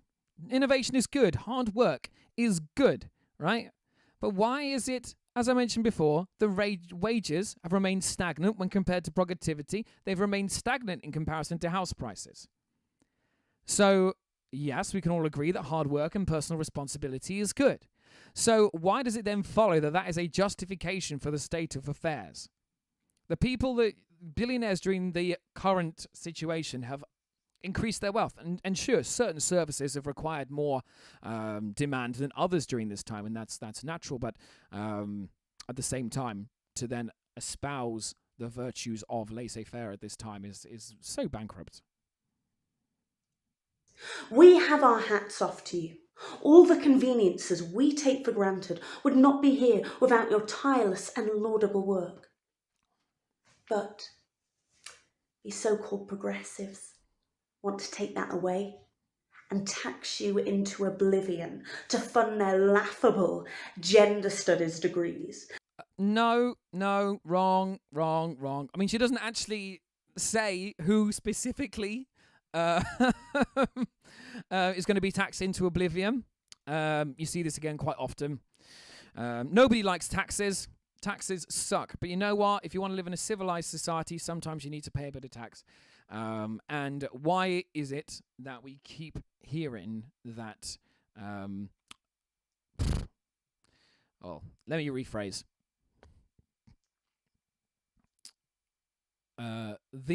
For the most part, at least in this country, the progressives, as you might say, would favour a progressive tax rate, which means that the more you earn, the more you pay over a certain threshold, obviously. We all know what that means. But quite often the straw man you get is that, the left want to tax you, the person on 40k, you, the person on 50k. Those people don't need to worry. It's usually only the people with like 80,000, 100,000 over that might have a little bit of more money taken off them. And it's only a small amount. And that's just to refund the public services that we had before the last 10 years of austerity. So, and also, by the way, if you'd taken a gender studies degree, Cerys, you might know a little bit more about gender and you wouldn't be shitting on trans people all the time. And provide for their slovenly fools who are unwilling. To be fair, she doesn't say anything about trans people, but I'm assuming these people tend to be very dismissive of trans rights and anything to do with the way science has developed around sex and gender. But anyway, I don't know. To take any kind of personal responsibility. Yay, personal. Wait for it. Personal response. Oh no, I've not plugged in my pedal. I've unplugged my pedal. There was going to be a really big echo effect. Personal responsibility. Yes, personal responsibility is a good thing. We all should be responsible for our own lives as much as we can. But you know what? It is not a reason to suddenly say that no social change is required and that only individual actions matter. Confide. Expect the state to just hand them living on a platter with a utopian vision of a future world without borders? First of all, no, I do not expect the state to handle you living on the plateau. It does have certain responsibilities, though, like providing furlough during a pandemic. That's very important. It has some very basic functions that, again, have been stripped away over the last 10 years. Again, it's a straw man whereby we just want some basic shit. We just want a working NHS. We just want a police force that is fair and just. We just want, justice system that is just, and a police force that is trained properly. A lot of things, there are just so many things that just don't work well with market forces because the markets are inelastic, like housing, as opposed to. I shouldn't go into like big reforms or like a vision for the future, as it were. But trying to pour down the straw man's here. Which, as we all know, can only result in policies for uncontrolled immigration. So she was talking about a world without borders. Again, that's an anarchist thing. So she's assuming I'm an anarchist, which is not true. I would like to be an anarchist, but I've not yet seen any evidence that work. Anyway, a world without borders. So you'd have a world, no countries, basically. I'd say that the nation state is a necessary evil. And freedom of movement is a good thing. But she's also said it will result in uncontrolled immigration. Now, studies consistently show that immigration is a net benefit to countries. But obviously in a world without borders, there would be no borders, so there would be no immigrants. So it doesn't make any sense. And cultural dilution of our stoic nation. Cultural dilution of our stoic nation. Now, this isn't about skilled versus unskilled immigration anymore. This is literally just about watering down a specific version of what they consider to be the West or Western values. And it very often just involves giving tax cuts to wealthy people and oppressing LGBTQ people. As such, Jackson's hopeless caterwauling heaps praise on cynical woke activism. Do you know who these cynical woke activists are? These are the activists at Charlottesville. Now, if I'm correct, these are the people who got who's a brave, free-thinking patriot memed his car hilariously into these people and killed them, while simultaneously condemning the careful, experienced minds of those who know the best governments is not the introduction of more policies, but fewer. Okay, so the older, careful, more experienced minds. It's certainly true older people have more experience of the world, but it's also true that as you get older, you become more set in your ways. So the more newer minds are more open to change.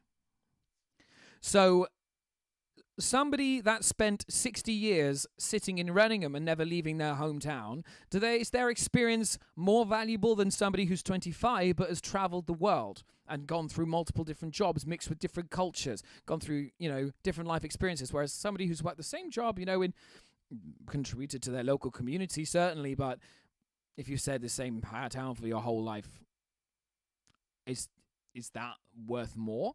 This is a very reductive argument, and again, it's an appeal to tradition, which is a logical fallacy. Anyone of half a brain knows that big government is inefficient, and you cannot simply legislate society out of a problem. Wrong! There are some things you can't legislate out of, I agree. But, for example, I had an argument with somebody the other day. If you want to allow gay people to get married, then you require an act of parliament. There's no other way to do it. Okay, certainly you could allow the market to take charge and come up with something else, but you've got the civil partnership. But again, it seems a bit strange to do that. And they'll usually say, well, marriage is our thing, and we define it, the Christians at least will say, it's our thing, it's between a man and a woman. It's like, well, marriage does predate all modern day religion. It's got nothing to do with you, mate. It might be your interpretation of marriage, but we've decided as a society that marriage should be between two consenting adults, regardless of gender. And so that requires an act of parliament. So to just reductively say that we shouldn't legislate ever to change society or make it better, only the market is capable of solving these problems. Again, it's just bogus, and it's been proven by history multiple times. If indeed such problem even exists, it only serves to impact upon everybody's liberty. Here we go. The freedom argument about any taxation is, any state action is an infringement on liberty. So using the gay marriage example, they do not have the freedoms that straight couple, prior to that legislation, they did not have the freedoms that straight people have.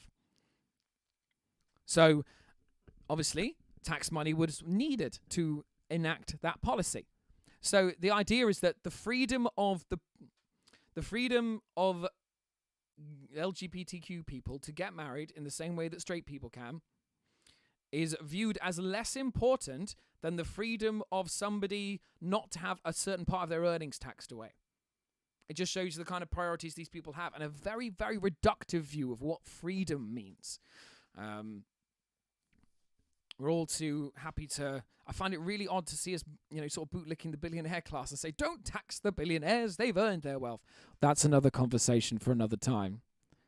But we still have this furore about trans rights. It's the same stuff we've seen over and over again, like with people of color and with gay people. It's the same bullshit arguments that aren't supported by the science. That is the inevitable result of lobbying with protest, or lobbying with protest. Seems to be you're okay with lobbying from corporations, Cerys. direct action, not to mention the looting and ransacking considered acceptable collateral damage by these delusional pseudo-intellectuals. Okay, here's a hot take.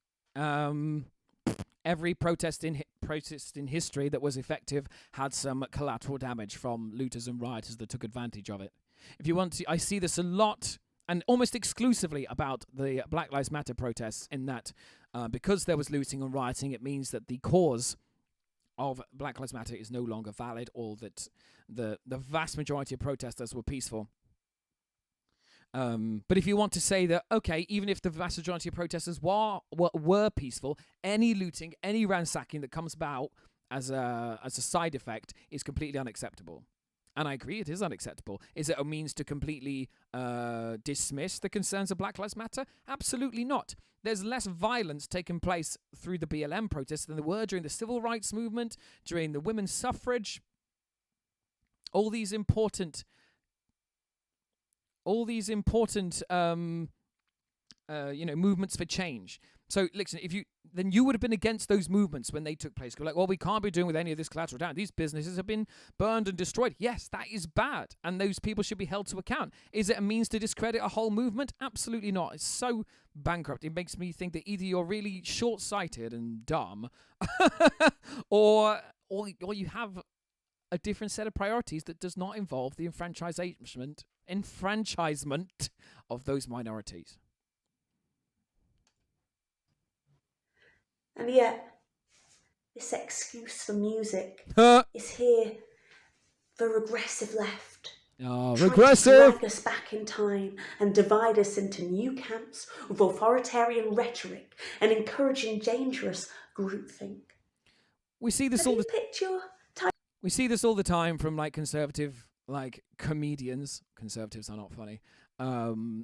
Where they will draw a false equivalence between racists viewing everything through the lens of race because they view certain races as inferior or less deserving of the same opportunities. And they draw a false equivalence between that and progressive people who will obviously find labels for different groups of people in society, but as a means to help them and liberate them. So if you don't have a name for a group of people, you can't easily identify them. And without that, you can't support them and give them make changes in society to give them those same opportunities, that equity. So again, it's another complete, we can't stop focusing on race, you're dividing us up. It's that all lives matter trope, To be honest, if you feel like you're being given, it's a divide to say that, black people deserve the same rights, then, you're the snowflake, quite frankly. Type of oppression yet? Oh, don't worry. They'll have one for you, which will conveniently grant you entitlement from the state, whether that be cash handouts, free housing, special non-urgent treatment by our crippled NHS. I love how she appeals to the NHS here, despite talking about big government being inefficient. You see this on the Conservative front bench all the time, where they will talk about how we need to protect the NHS and inject more money into it, when they've been progressively, ironically, continuously defunding it over the last 10 years. Yeah. and written books on how it should all be privatized and that state healthcare is bad and it takes away everyone else's freedom to choose their kind of healthcare or none at all. So yeah, it's another bad faith tactic. It's two contradictory points of view. You can't, on the one hand, say the big government is inefficient and that there shouldn't be, it shouldn't take place in the market of healthcare, and then at the same time say that we should protect the NHS. It doesn't make any sense. And consequently leeching off the productive members of society. Cancel freedom indeed.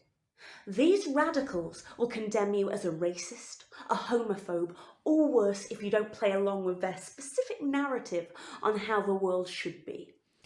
Everybody should be treated equal regardless of their race, sex, colour, gender, whatever,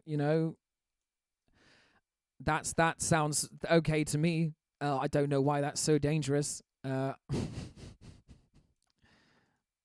Public shaming and empty virtue signalling are their only refuge. And it just goes to highlight...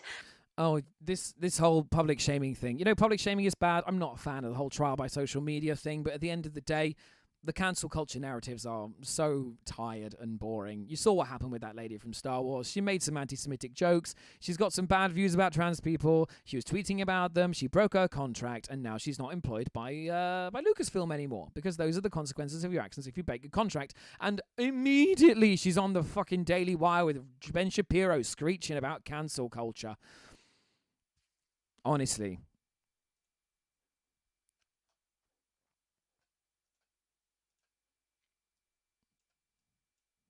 These particular people who talk about freedom of speech in particular have, again, a very narrow version of what freedom of speech actually means. It means I want freedom from consequences. I want freedom from criticism, and I want freedom to reach whoever I want at any time.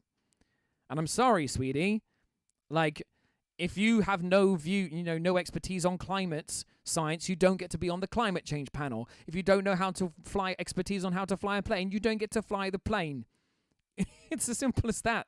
Not all opinions are equally valid. You have a right to an opinion, but if, there's a reason that we have stopped consuming the content of J.K. Rowling, because her opinions on trans people are fucking bogus. Because she has her opinions are garbage, so...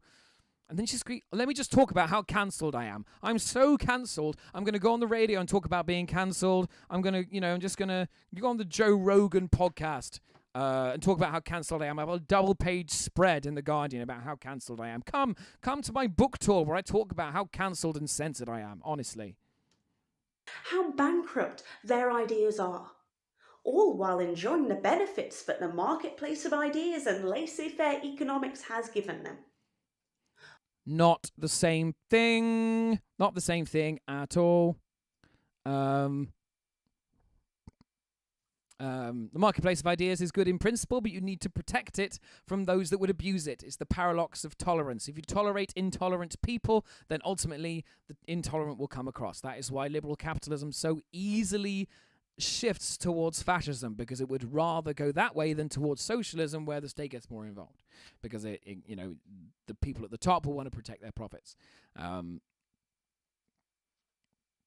Laissez-faireism, at the end of the day, it just goes back to what I was talking about her or previous points about, the government should have no role in shaping society whatsoever. And we don't, I don't want the government involved in stuff, but sometimes it just has to. I feel like it's just a basic thing. I think we all want to be taxed to the minimum amount.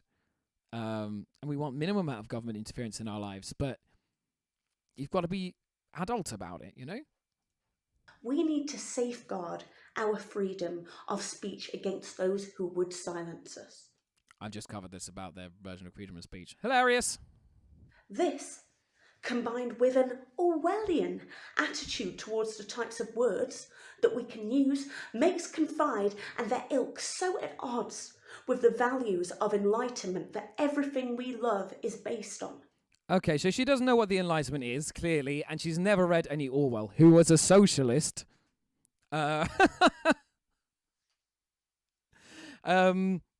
see this a lot online. People talk about, the left are so Orwellian. They want to take away freedom of speech, and we can't say the N-word, and we can't misgender trans people. Give me my freedom to be a dick. And yeah, you can be a dick. You got the freedom to be a dick, but there's consequences to that. We won't buy your books. We won't, we're gonna, you're gonna get your Twitter deactivated. Where was I? Oh, what did she say? Enlightenment that everything we love. Oh yeah, Orwell. So yeah, the idea is that because, you're not, you can still say the N-word if you really want to, but there are consequences to that. We don't want to erase it from existence. We actually want to educate people about it, about why it's bad, not pretend it's not there. The whole point of progressivism is to educate people and expand. Language is always evolving. Language is always evolving. Like, to sort of like call out the new words and new pronouns come about, or new interpretations of words come about, to call it Orwellian is just silly. In 1984, that they're alluding to, the state actually removes words from the dictionary, so that gradually over time, Newspeak, I think it's called, people stop learning these new words until eventually there's a very limited range of words you can use, and also limits the amount of thought. It's literally the complete opposite of what progressive politics is about. Love is based on. They cry out for a world that could be. But we have arrived at the end of history, where the power of the individual could be fully realised. The power of the individual cannot currently be fully realised because certain members of society are not enfranchised. If only these young minds had set to work on starting their own businesses, rather than... I literally did form my own business. ...gawping into the YouTube abyss, looking for a reason to rebel.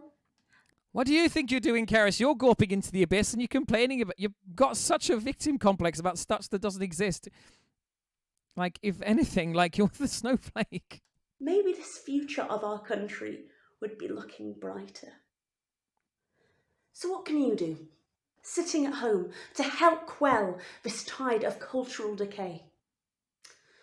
Demand this hopeless degeneracy be taken off the air, off streaming platforms, and be vigilant with anyone you know who indulges this intellectual junk food.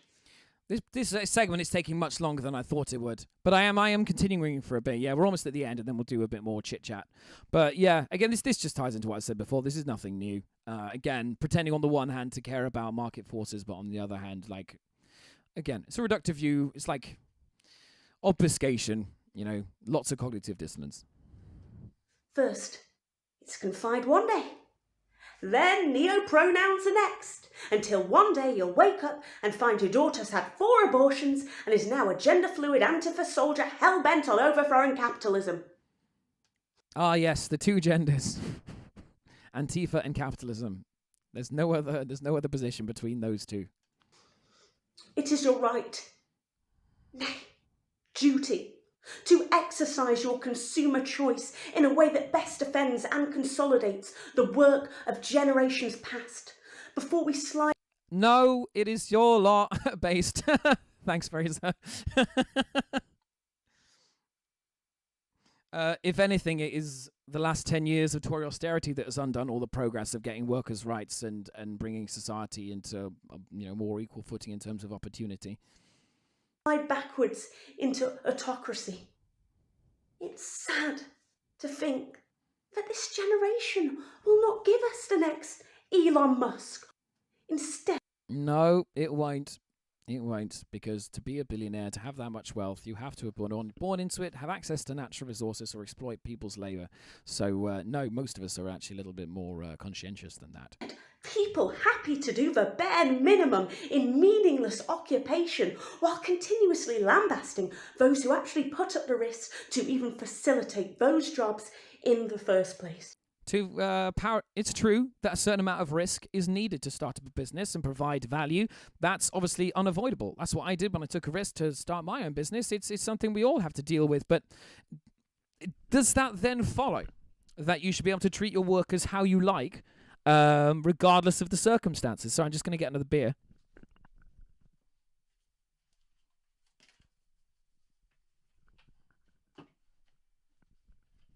Does that mean that the notion of freedom should be based on, how many, I don't know what I'm saying at this point. But, you know, to quote the wonderful Abigail Thorne, you can throw as much risk as you like at a sheet of metal. It will not turn into a Tesla. It is ultimately workers and laborers that provide value. That build, you know, Elon Musk doesn't build the Teslas. He doesn't even design them. He put up the risk for that to happen. He invested the original capital. But in a worker cooperative, there are still hierarchies. You know, it's not like it's shareholders are the workers rather than some unaccountable hedge fund arsehole who just makes a living from owning property and moving money around. It's just it goes to the people who have actually done the work.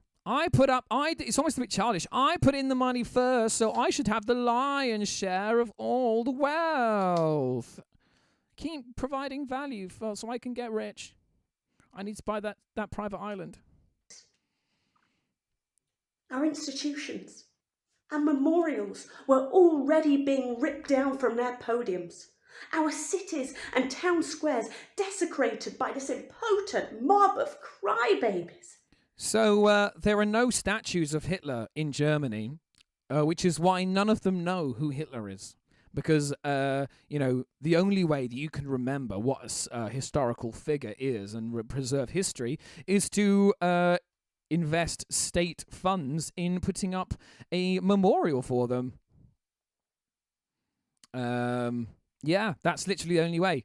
Read a bloody book. I find it this narrative that taking down statues is somehow erasing history is like the most stupid argument I've ever heard. I'm grateful to those. I didn't realize we had statues of slave traders in our towns. Some of our favourite TV shows or songs have been censored or rewritten to appease them. Some of our beloved public figures have been ousted from their platforms for daring to speak out. Speak out against what? The most recent example I can think is Fairy Tale of New York. Every single year we have this, and they go, we can't play Fairy Tale of New York because it uses the homophobic slur and a misogynist slur in it. And like, a version was created without those two slurs in it, and suddenly the free speech, inverted commas, Freeze Peach Brigade are up in arms about it, despite the fact that it was literally just one radio station that did that. All the rest of them kept the original version. The Pogues themselves endorsed the change. The original writers of those endorsed the change, and if you really, really, really, really desperately want to hear that homophobic slur, if you can't come without hearing that homophobic slur, hearing that misogynist slur, then you can still listen to it. It's readily available. So, just what else can I say? Before long, almost everything and everyone you love will have been cancelled, motherfucker, for not being woke enough and replaced by a postulating amoral rabble. Again, she's talking about morals. Time to stand up for your country, for your family, and most of all, for freedom. Freedom! If only musicians would stick to performance rather than politics. Yes.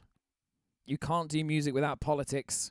No, you can't do music with politics. That's just, no great music has ever been made with politics in it. Not even once. There's no such thing as apolitical. To disengage from politics is a choice. It tells you that you're happy with the way it was, and didn't happen. Nothing happens to affect you. So you're like, well, whatever. Well, that was exhausting. That took far longer than I thought it would, my friends. I'm very sorry. I would have much rather spent more time singing, to be honest. Did you find it entertaining and informative? Do you have any questions? Would you like to lambast me for my terrible cringe takes on this?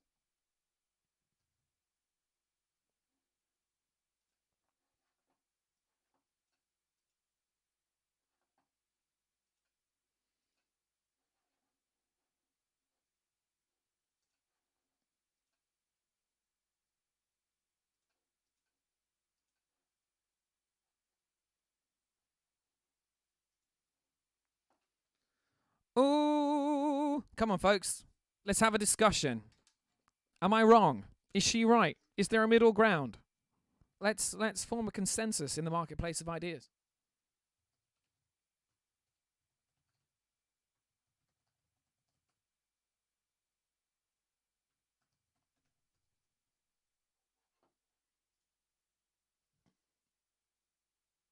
Oh, really? Listen, this is not going to turn into a politics channel. This is a music channel. I'm a musician. I'm a singer-songwriter. You know, I'm not going to... If you want based analysis and political stuff, you should head over to No Justice. She's amazing at this shit. Much better than I. She is essentially the UK Vosh.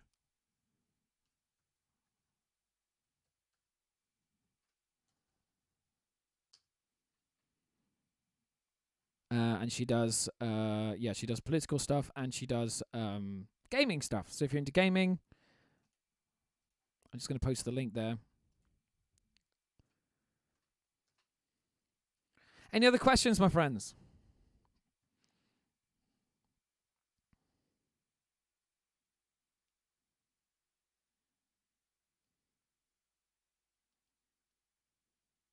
Vosh bad.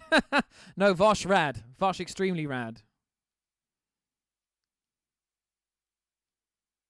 Sorry, I'm just answering a couple of messages here.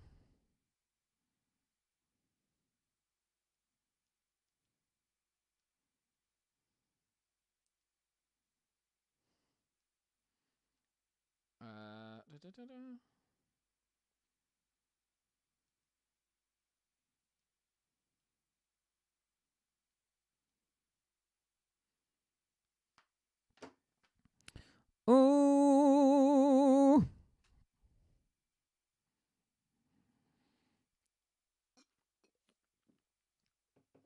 Vosh bad. Come on, people. Let's have some comments. Let's have a discussion. I want to... Ooh.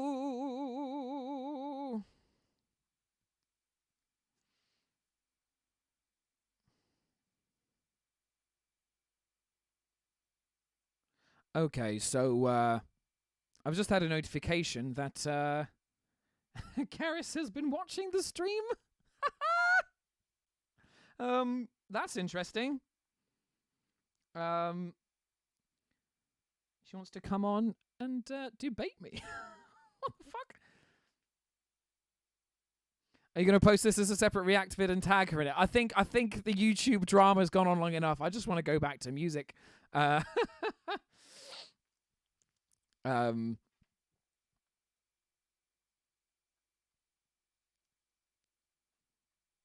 So, yeah. So it looks like Cerys is actually going to be joining us on stream, potentially. Let me see if I can make this work. Oh, she's not happy.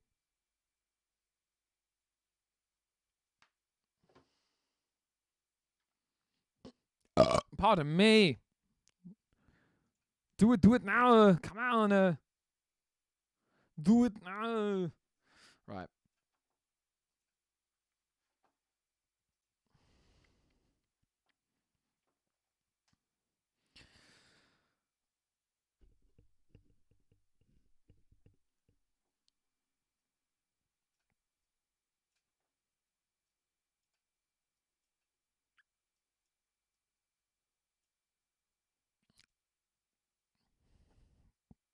Marketplace of ideas time.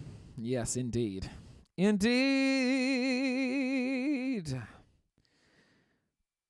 How mad is she? She's quite mad. You mad, bro? She's very not happy that all my friends have been spamming her channel. Because she's just so wrong about everything.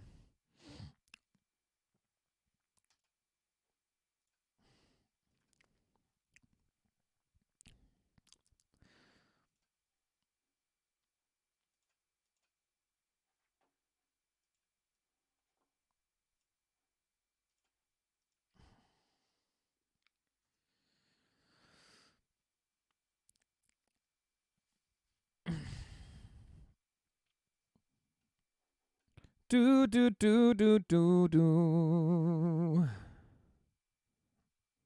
We've got 15 viewers going on at the moment. Hello, everybody. Say something in the chat. Tell me if you think I'm wrong about something. Let's bring some nuance into this motherfucker. Also, please subscribe and click the bell if you haven't already.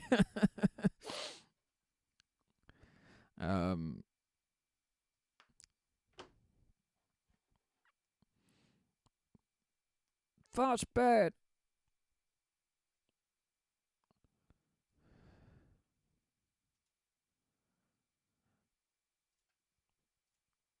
Okay.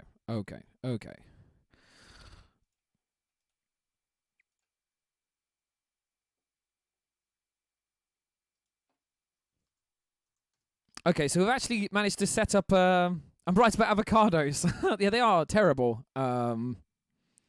Absolutely horrendous. Let me just mute the desktop audio. I don't get why there's such a thing. And especially putting them on toast. I heard Stevie Wonder was married. Didn't know he was seeing it. Lol.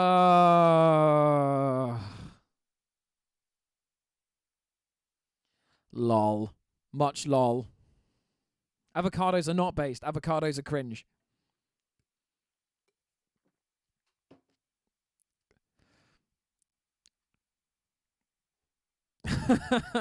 Fuck's sake, Rye.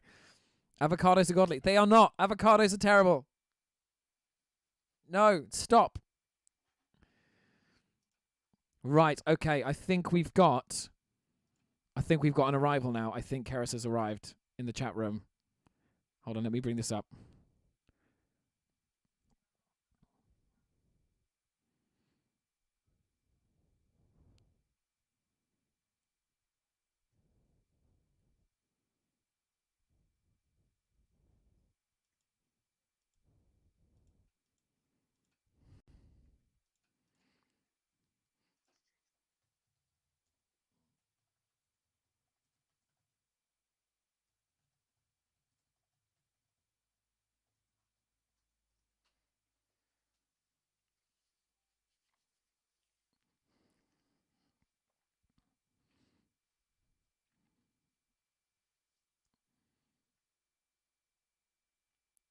The Indian one with the 6 arms. Brilliant arrives just as we're all talking about avocados. Absolutely.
Okay, everybody, we have Cerys on the stream now. I've just been having a little chat. So,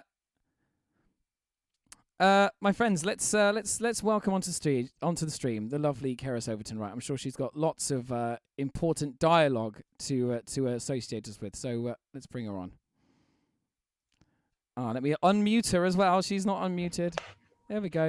Welcome to Confide Music, my darling. How are you?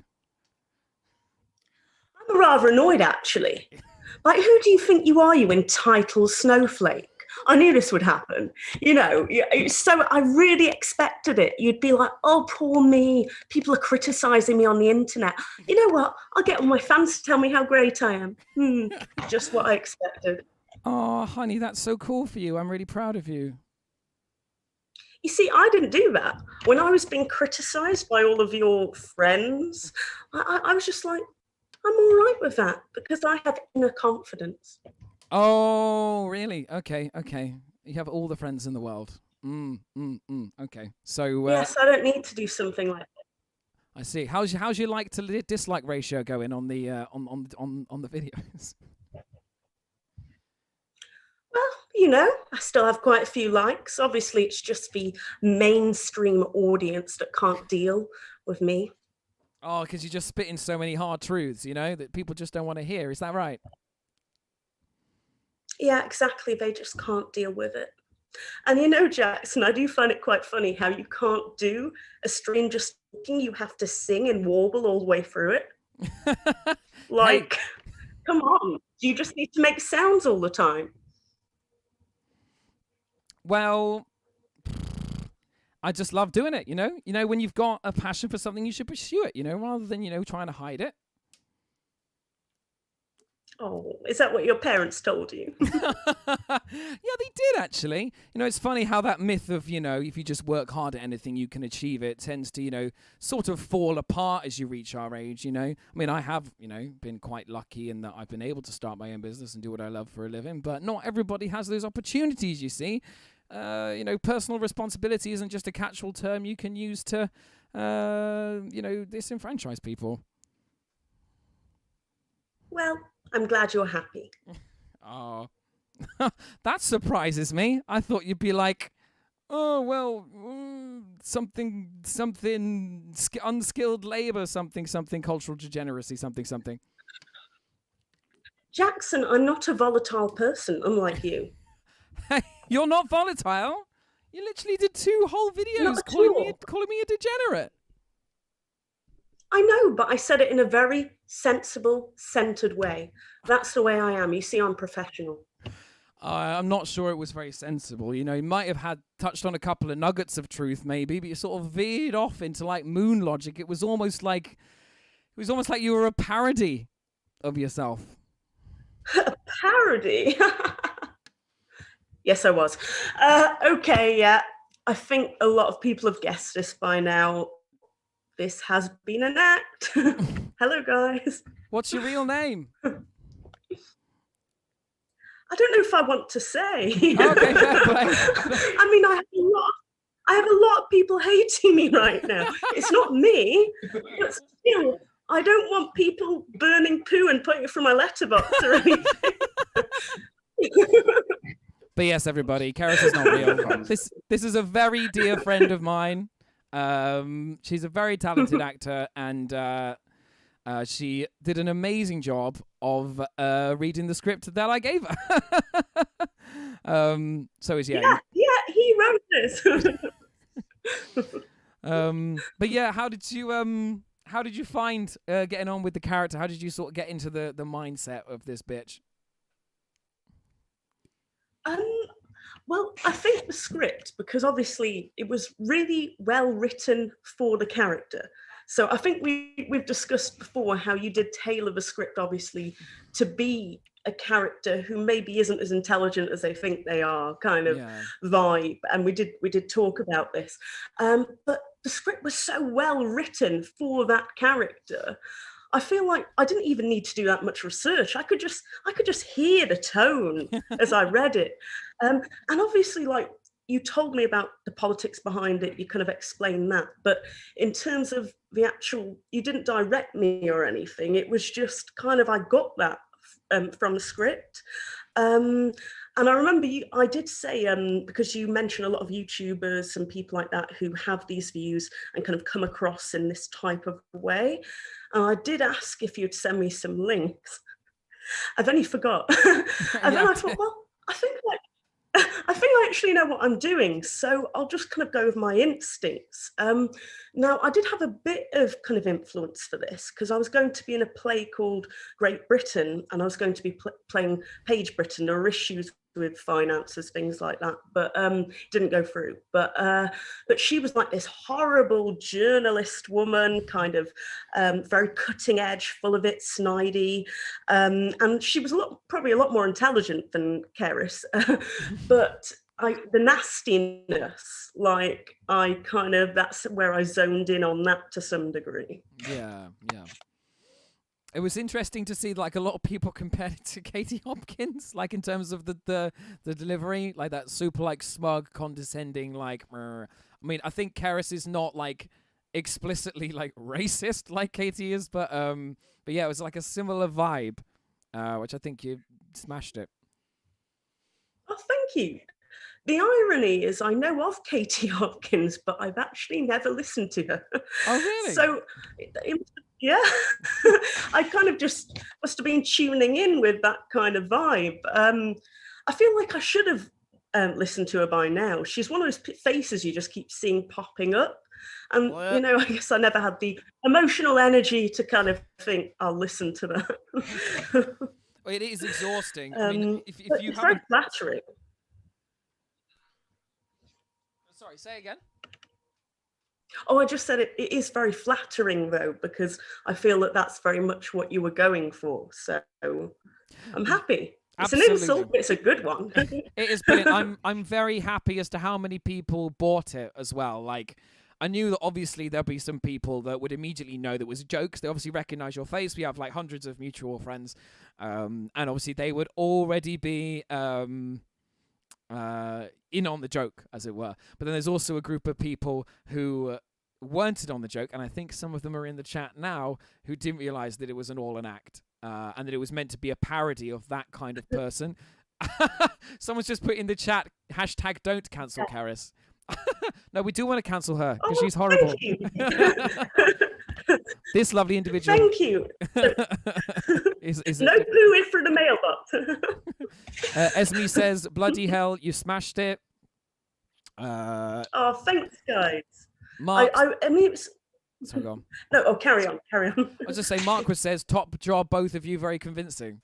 So, what are you going to say? Oh, I'm trying to remember now. Obviously, when we started planning this, I said, so you want a parody, don't you? You want it satirical and to be comical. And he said, yes, but I kind of want people to believe it as well. So it was kind of doing that middle ground where there were definitely elements of comedy in there.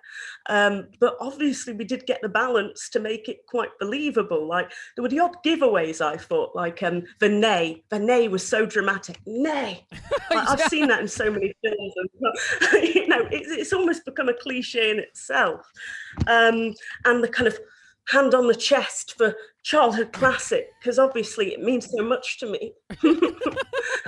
Oh yes, that innocent song is just completely innocent. I love those touches, honestly. The line that really made me crack up was when he said, "We don't buy it," and I was like, "Where's the next avocado sourdough coming from?" Sorry. Yeah, I love that line. These were just, say, the line just stuck out at me, and I was like, I know how I'm going to do that. Like I was a student not too long ago, and a lot of students kind of have that vibe about them. And I had some housemates, and they were so lovely, but they would be so much more wholesome than me. So they would go to places like Waitrose, and they would kind of have quite healthy diets, and they would cook from scratch, and there was me having chips every other week or so. And I kind of came up with like a comedy sketch about when they once found this kind of microwave burger, a Rustler burger from me in the fridge, and kind of made fun of me in a nice way. And I wrote a comedy sketch about like a student shame. And it's all done in black and white, and they show freeze frames, and it's like, oh, they've come back in, and I'm trying to hide my burger. And then they say, oh, we have to go back to Waitrose and get some rapeseed oil. And then obviously they leave so I can hide my burger. And then at the end, the burger's in the bin and it just unravels and it says Finn. I want to see that. I want to see that. It never happened. It was just an idea. And I know I haven't explained it very well, but yeah, it just made me think of that. But yeah, because I have done some kind of comic sketch writing, but not in a while, to be fair. Oh, awesome. Have you actually done much writing during in lockdown at all? I know you've done some songwriting because you're obviously a musician as well and a singer. I am, which I think just gave it an extra funny twist on me criticising you. Yeah. We gig together, we've performed together. It just kind of, I love that. It's like, friends rip me. We're on a roast battle now. You're coming up on. That's what it reminded me of. But yeah. Can't remember what I was talking about. But Oh yeah, what were we on? I'll just ask if you'd like been doing any writing like in lockdown. Oh, that was it. Yes. We're trying to. I'm in a jazz duo, which again made the jazz line very funny. You wrote that though. I didn't put that in. And we are trying to write some original stuff. We have one track that we have a rough demo of, but we're not sure whether we're happy with it or not. And then there's another song we've written, and it might need a bit more work. And then there's one that I've completely started writing on my own. Usually we kind of collaborate, so he'll provide the music and I'll put the melody and lyrics to it. But he said, let's try it another way. You come up with the melody, write the lyrics, and I'll put the music to it. And it's going quite well so far. But obviously with lockdown, we can't really get together and kind of sort it out. So it's almost written, but it could do with another section. It's like got A and B section. It could do with a bit more, but it's almost there. And then we're actually planning on properly releasing them. So we're looking forward to that. Oh, exciting. I'm looking forward to hearing it. Yeah. Awesome. And yeah, you got a couple of recordings on your Bandcamp, haven't you? Yes, yeah, kind of covers. Some were more basically we kind of rushed them a bit. It was that thing where we need content, and we love Misty. Misty, we're just like, we got that. And Summertime I quite like. I like my scat in it. But the other two, it was a bit like, these are okay, we'll drop them in. You know what it's like, you know? Oh, absolutely. Sorry, go on. Oh, it's all right. I am rambling. Carry on. It's all right. Well, we're here to ramble. That's what we're doing. We're on stream. I was just going to say, read some chat messages. So, Ryan guessed that it was fake, but he wasn't convinced enough to say, though. What Marcus pointed out, which is particularly hilarious, is that obviously there's been loads of people that have bought into the character, even though during that first video, there is a part showing you the gang vocals video, and you're in it. Singing the song. It's brilliant. It is everybody who realised that was like, does he know that she's in the video? But obviously it worked. Nobody noticed. It was great. I know, that was the most delicious part of it for me. Sorry, go on. Oh, definitely. And you know, when I'm getting hate mail and all that, we can just show them the video and it'll be fine. No lawsuits. No restraining orders. It's all right. You know? I will be. And here's the interesting thing. I was mentioning this to her on the phone earlier this evening, and I realised there were going to be kind of three groups of people that would react to this particular content. In that we'd have the first people who obviously know who you are and would realise that it's all a joke, it's all a bit of an act, and it's obviously, you know, meant to be funny and a parody and stuff. Then there's the second group of people who don't realise that it's a parody, who are obviously on my side and like, who the fuck's this bitch? Oh my God, I can't believe this. And those are obviously the two biggest groups. There's a small third group who don't get that it's a joke, but also agree with her. And that I find the most interesting, because Cerys is a character that I've not just dreamed up out of nowhere. All the talking points that I put into that script are taken from, you know, contemporary and very popular, like, right-wing YouTubers. I say people like Ben Shapiro and Candace Owens, and I say maybe not quite as awful as Katie Hopkins. Like, she's quite overtly, like, just a total racist. But more like, I'm trying to think of some others, like Sargon of Akkad, all these like young YouTubers that are influencing people with these like really awful, and as we were talking about, like a really poor standard of debate and philosophy about the world. And I felt like it was important to parody that. And I was hoping that, you know, if there are people, and I will be posting, obviously I control the Daily Grift YouTube channel, right? So it was particularly amusing, obviously, commenting as both Confide and the Daily Grift on that video. Oh, but yes, that's another thing. You know, Martin, he was talking to you. All your comments, that was him. That wasn't me. I was just there thinking, oh, goodness, another insult. And then Martin would come along and just add fuel to the fire. It's like, okay. It's okay. They're not attacking you. It's Cerys. It's all her. It's her. She doesn't exist. It is true. And I'm so glad we've done this reveal, because I think that's the thing. If it's my face, it's my voice, and it can be scary, because if people don't get that, people will think it's me. But luckily, obviously, there's the name change. It's not my name. Yeah. But it does almost feel a bit like identity fraud. Someone's just taken my passport and going to be like, I'm this. But like you said, the comments were so good, some of them. I mean, I love the one saying, am I your ex-girlfriend seeking revenge on you? Those type, they were great. I did, there were obviously quite a few about the kind of presentation, and as we were saying before, you kind of wrote it in a way to make it a bit over the top, a bit over flowery, lots of big words. I mean, I started reading it and I was like, oh my God, it's a tongue twister. Oh, I can't do that. I'll just be tripping over everything. It's like, need to get in my head. Because as an actor, it's like a simple sentence. You can do so much with it. You can kind of really get into it, can get in your head like that, because it's so quick and so simple. But when you have so many words, it's like you've forgotten the first one by the time you get to the second one, and such long sentences as well. And I think, as I say, you're creating this kind of idea of a pseudo-intellectual, in the words of Cerys. So there was a criticism about me having swallowed a dictionary, which it was kind of deliberate, wasn't it? But it was, very well written for a monologue from an actor's point of view, but for an argument, maybe not so much.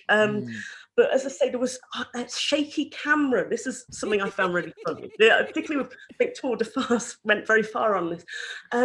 So we wanted it to look quite low-key. So we said, we'll either use my laptop or my phone. I don't have recording equipment. I could do with a good camera, but I don't have one. Don't have a tripod or anything. So in the end, we decided my phone would be better than the laptop. But I've got no one to film me. I mean, I do, but it's mean, isn't it? Like, boyfriend, stand there for 3 hours whilst I do multiple takes.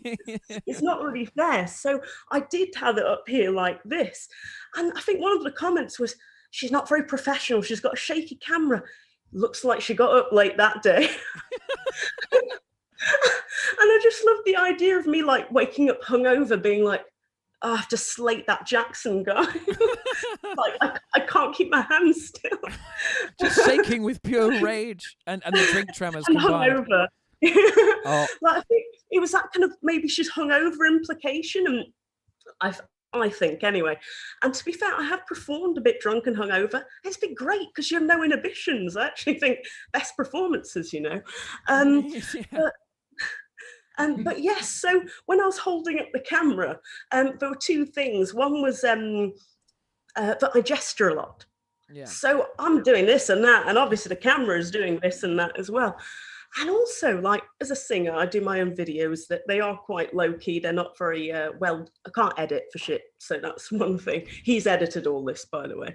And I hold it up.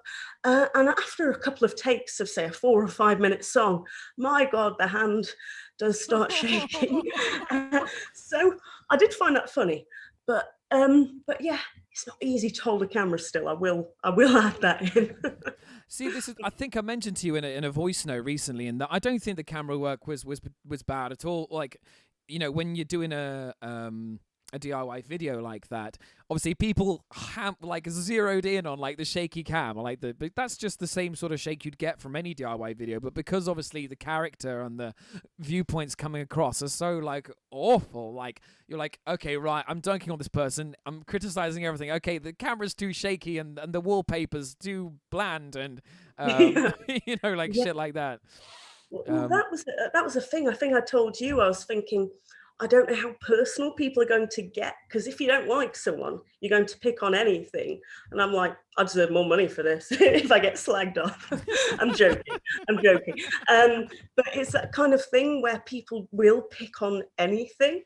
And I've just been really lucky that people haven't gone too personal. But at the same time, like you say, it makes sense. People do this. And she isn't a nice person. Like, even in spite of the political view, she's just not a good like she's snidey, she picks on people.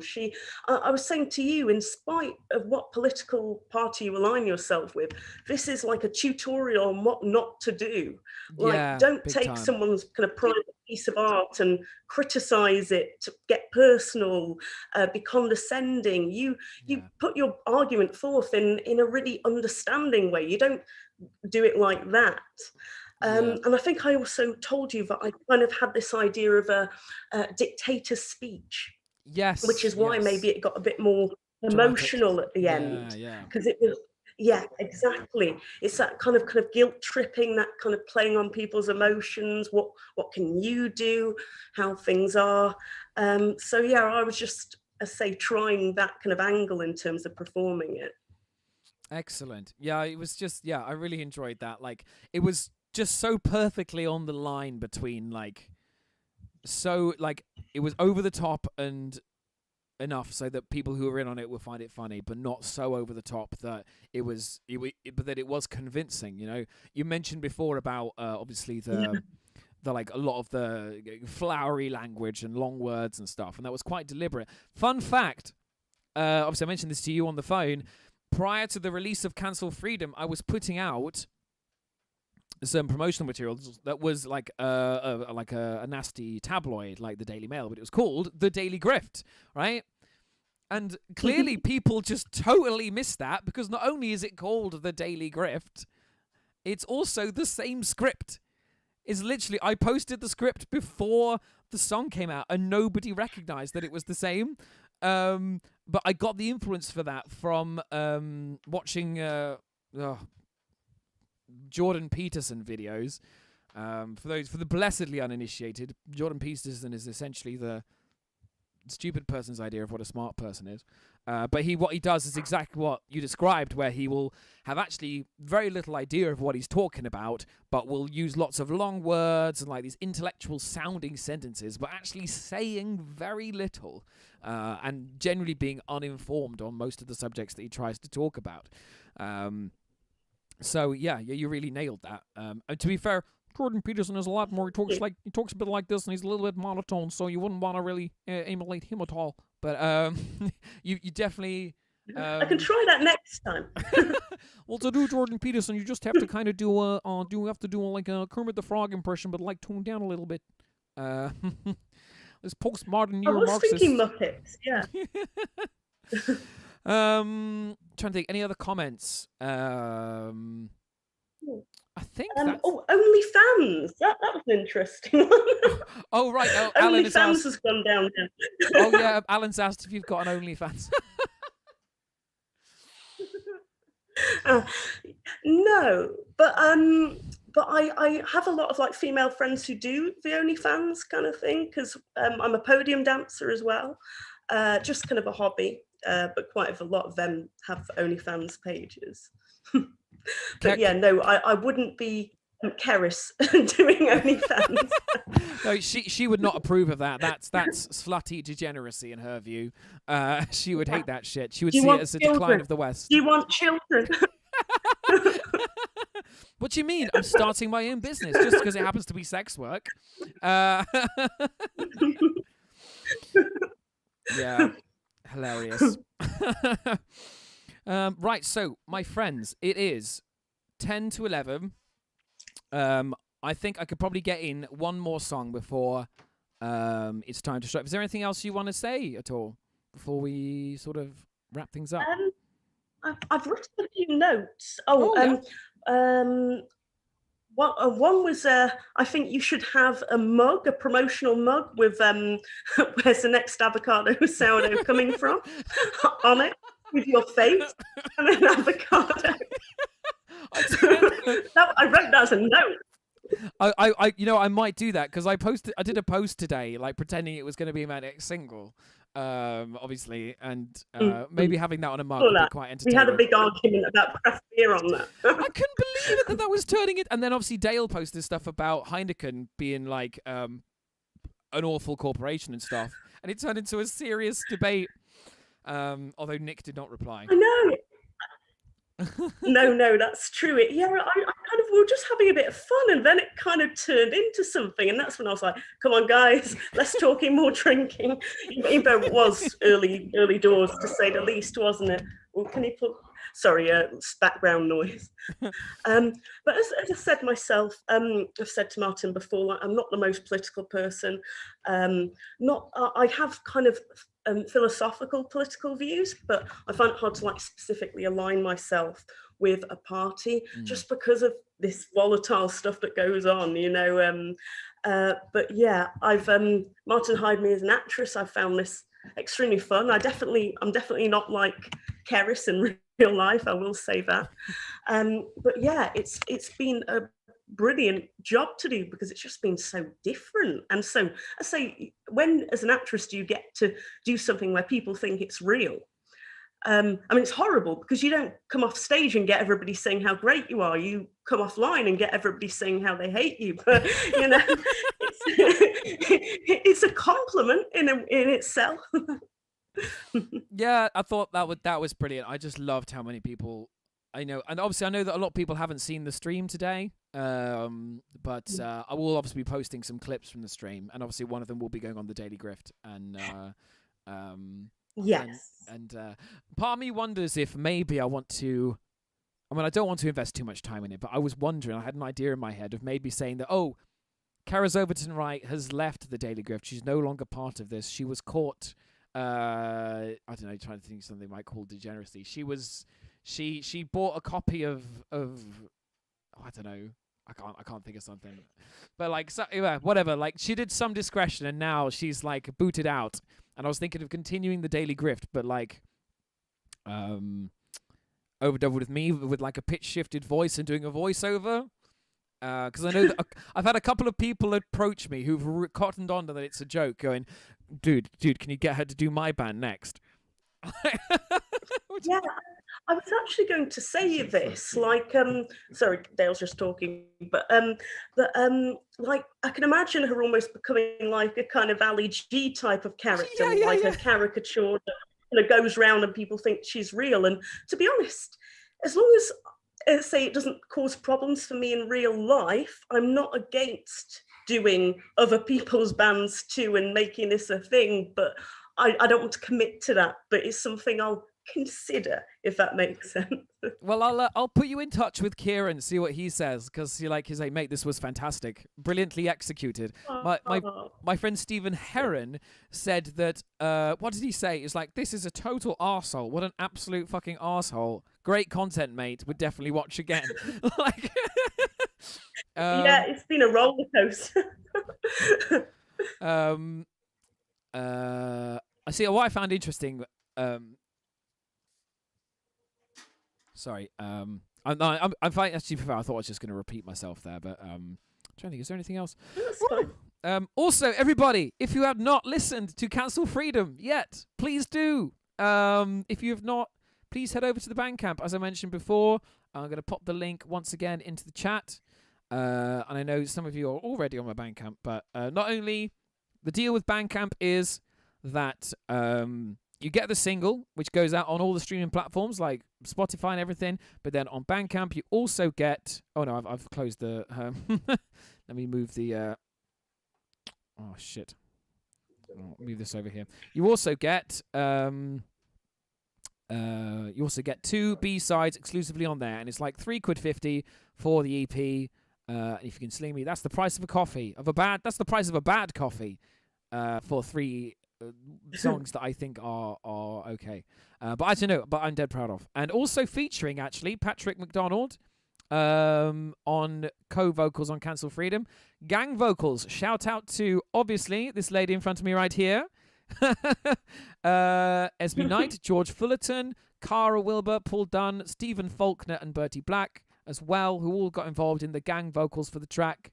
Esme has suggested that maybe you got kicked out of the she got kicked out of the Daily Grift because she was caught eating an avocado on OnlyFans. That's a good one. I like that.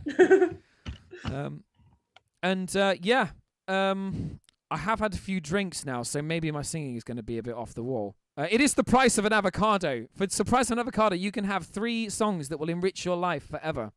I was thinking afterwards we should have done a duet or something. Oh, we certainly should. There's just the time delay, isn't it? I would have loved to have done that. Yeah, exactly. Maybe try rehearsing on Zoom. Not good. Maybe we should. We should try that maybe later on. Maybe in a week's time. Like, if people have been out of the loop on the drama and then see a video pop up where we're both singing together. I think that'll be incredibly funny. That would be nice, actually. But yeah, anybody else got any other questions, hot takes? I will just say I do very much rate Martin as a musician. So yes. Oh, did you enjoy? Oh, sorry, what were you saying? I say, did you enjoy the show earlier? Did you tune into the actual performance? I did, yes. I was actually writing under Electric Glammy or something like that. That's Dale's. Oh, that was you. I was wondering who that was. So I loved The Boys Are Back in Town, particularly. I thought it worked really well. And I was the one that I was like, Martin, get that loop pedal out. Go on. That's you can't not do the solo. Do the solo. And it was brilliant. It was really good. As I say, you're really good because you're as good at an instrumentalist as you are a vocalist. And I think that's actually quite rare in a way. You stand out both, which is good. Thank you. I've been working really hard on getting my voice back to how it used to be. I had a bit of a... People watching will know that I had a bit of a fucking singing crisis about 3 years ago. And it's taken me this long to get it back to sort of a standard where... It's not quite there yet, but yeah. If any singers in... I know there's quite a few singers in the chat right now. I've obviously gone on about Mark J.W. Graham quite a lot. He's incredibly knowledgeable and amazing vocal coach. So if you're ever struggling with your voice, get in touch with him. He will sort you out. He is expensive, but he's the only vocal coach I've ever worked with that's actually achieved results. So do it.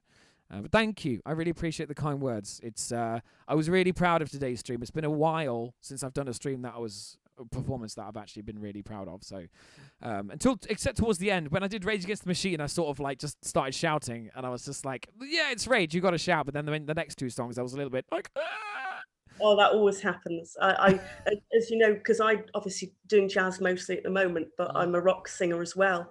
But I think because a bit like with your singing, because I'm out of practice of the rock singing, I can be doing anything slightly belty and my voice will just go because I'm not used to it. Where jazz singing is quite a different style. Yeah. So I get what you mean about sometimes I think I might need a bit of vocal coaching or something just to get back into that style of singing. Absolutely. If you ever need any mixing work done, by the way, Mix It Studios, Mark, who's in the chat, I think I mentioned this earlier, he mixed Anchor. The entitled Moaning of Anchor, he mixed that. And then he also did the mastering for the 2 Cancel Freedom B-sides. So We Are Gathered and Cancel Freedom in Minecraft. But yes, we should definitely try and do a collab over the next week or so. That'd be really nice. Even if it's something really basic, I'll just track a guitar, my vocals, and I'll send them to you. You do yours, and then we'll just put a video out. Maybe do Psycho Killer or something. That'd be great. Yeah, sounds good to me. Awesome. All right, everybody, I'm going to close out the stream there. I was thinking about doing another song, but it's 11 o'clock, and that's when contractually I have to stop making noise. But I really appreciate everyone tuning in and sticking with me throughout all the boring politics shit earlier, and obviously sticking around to see the wonderful reveal here. All awesome songs are. Thanks, Mark. Yeah, any other questions in chat? We've got a few more minutes left. Type something. I'm still trying to decide whether to tell people my name or not. Well, to be fair, like a lot of the people in the chat already know who you are. That is- So you got Esme. I think Fraser knows you as well. Oh yeah, we were in Great Britain together. I was sleeping with him. He was the Prime Minister. It was great. I mean, there's a poster of us, and like we're all in bed together, and it's Fraser one side, and my very good, well, not very, but they're all friends, but both Fraser and Josh are my friends. So you got Fraser here, and you got Josh here, and we're just like in bed, like we've just been caught doing something bad. Oh, I think I've seen that picture. Yeah, that's highly entertaining. Very good photo. I think Jeanette knows who you are. And pardon me, I'm incredibly attractive. Who else? Who's watching? John knows who you are because I've already told him that it was a joke. But he clocked that it was a joke.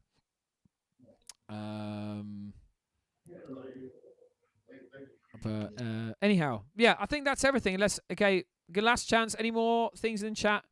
Oh, William Gooch, when is planned release for the blues track? Okay, so on my Bandcamp subscriber feed, which is basically like Patreon. So I do have, I have to do this. I'm officially a YouTuber now. I'm talking about Patreon type shit. I have a version on Bandcamp where if you send me, like, I think it's a $5 a month, you get early access to works in progress of my songs. You get access to the whole back catalogue for no extra cost. So, like, I think I got 7 subscribers now. So when Council Freedom came out, they had access to those 3 songs, like, for forever. So the planned release for the track, there's a track I'm working on at the moment that's a little bit bluesy. At least it starts off that way. And that's probably going to be out at the beginning of April, maybe the end of April. So that'll be the next single. And I'm thinking it might be a charity thing. It will come along. It'll be like an evolution from Cancel Freedom in terms of the lyrics, because obviously Cancel Freedom is very, like, overtly, like, has a message to it. This next one will as well, but I think it's something that almost everybody can agree with, but it will have one important point that maybe make people think twice about why they do agree with the song. But yes, I'm very excited. There's lots of slide guitar. And it's very blues driven. I think you'll like it, Maddie. Actually, it's got that. I was like, blues sounds good to me. You know, the twin of jazz. Twin's the wrong word, but you know what I mean. The kind of there's a connection there, I think. Yeah, it's an evolution. Tom is sending us some lovely emojis. Oh, and yes, Esme is doing another video. Those of you who didn't see, Esme put out an amazing video for her song Dirty River a couple of months ago. She's got another one planned that I am also part of, so I'm very excited to work with her on that one. It's a track we've been singing together for many years. And yeah, I think it's going to look fucking epic. And yeah. Shall I link your stuffs in the chat? Mine? Yeah. I don't know who else you'd be talking to. But yeah, as long as, check, as I say, there are no lighted poo droppings due to come from my laptop. I don't know why I keep referencing to that. That's all I can think of at the moment. Bless you. Look, they all realise you're an actor. Like, I don't think anyone realizes, like, at least everyone in the chat now realizes that you are in fact an actor. Like, so I don't think it'll be much of this will only appear in, like, the live stream chat, so rather than in the comments on YouTube, so people would have to have watched all the way through to this point. Yeah. Oh, Thomas asked, but I guess you're releasing the separate videos with the clips from this in. Exactly. Thomas asked me having a jam tonight. I already did a jam earlier, my friend. I did a whole, like, hour and a half set earlier of songs. And now my voice is tired and I am now past curfew. But if you can, what I can do is I can stop the stream and you can start watching again from the beginning. So there'll be like a good hour or an hour and a half worth of performance there, my friend, for you to sink your teeth into. But again, thank you to everybody for tuning in today. And I really appreciate. Yes, you can link them. I can link You them. can Okay. put the links in if you want. I Okay. trust them. I trust. Yeah. Do. So I'm just trying to find the link for him. La la la la la. Oh, do you want me to send you them in Messenger? Would that be the easiest? I've just got it coming up here.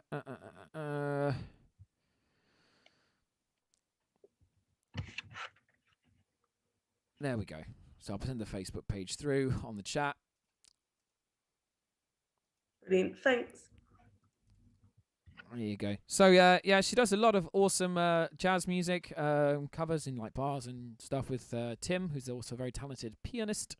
But yes, don't worry, Tom. As I say, when the stream is over, just start it again from the beginning. It'll repost, and the beginning, the first sort of hour and a half, that's all live performance. And I won't lie, I was actually really proud of that gig. I won't lie. I think it was way better than what you saw me do last time.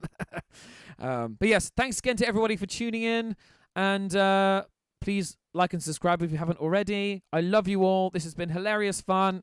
Thanks obviously to Maddie for being so amazing and doing such an awesome job of creating the nasty and inspiring Cerys. And I'll hopefully see you all again very soon. Stay tuned. More content still to come. And yeah, I love you all. Mwah! Thank you, Martin. No worries. Take care now. Bye. Bye, everyone.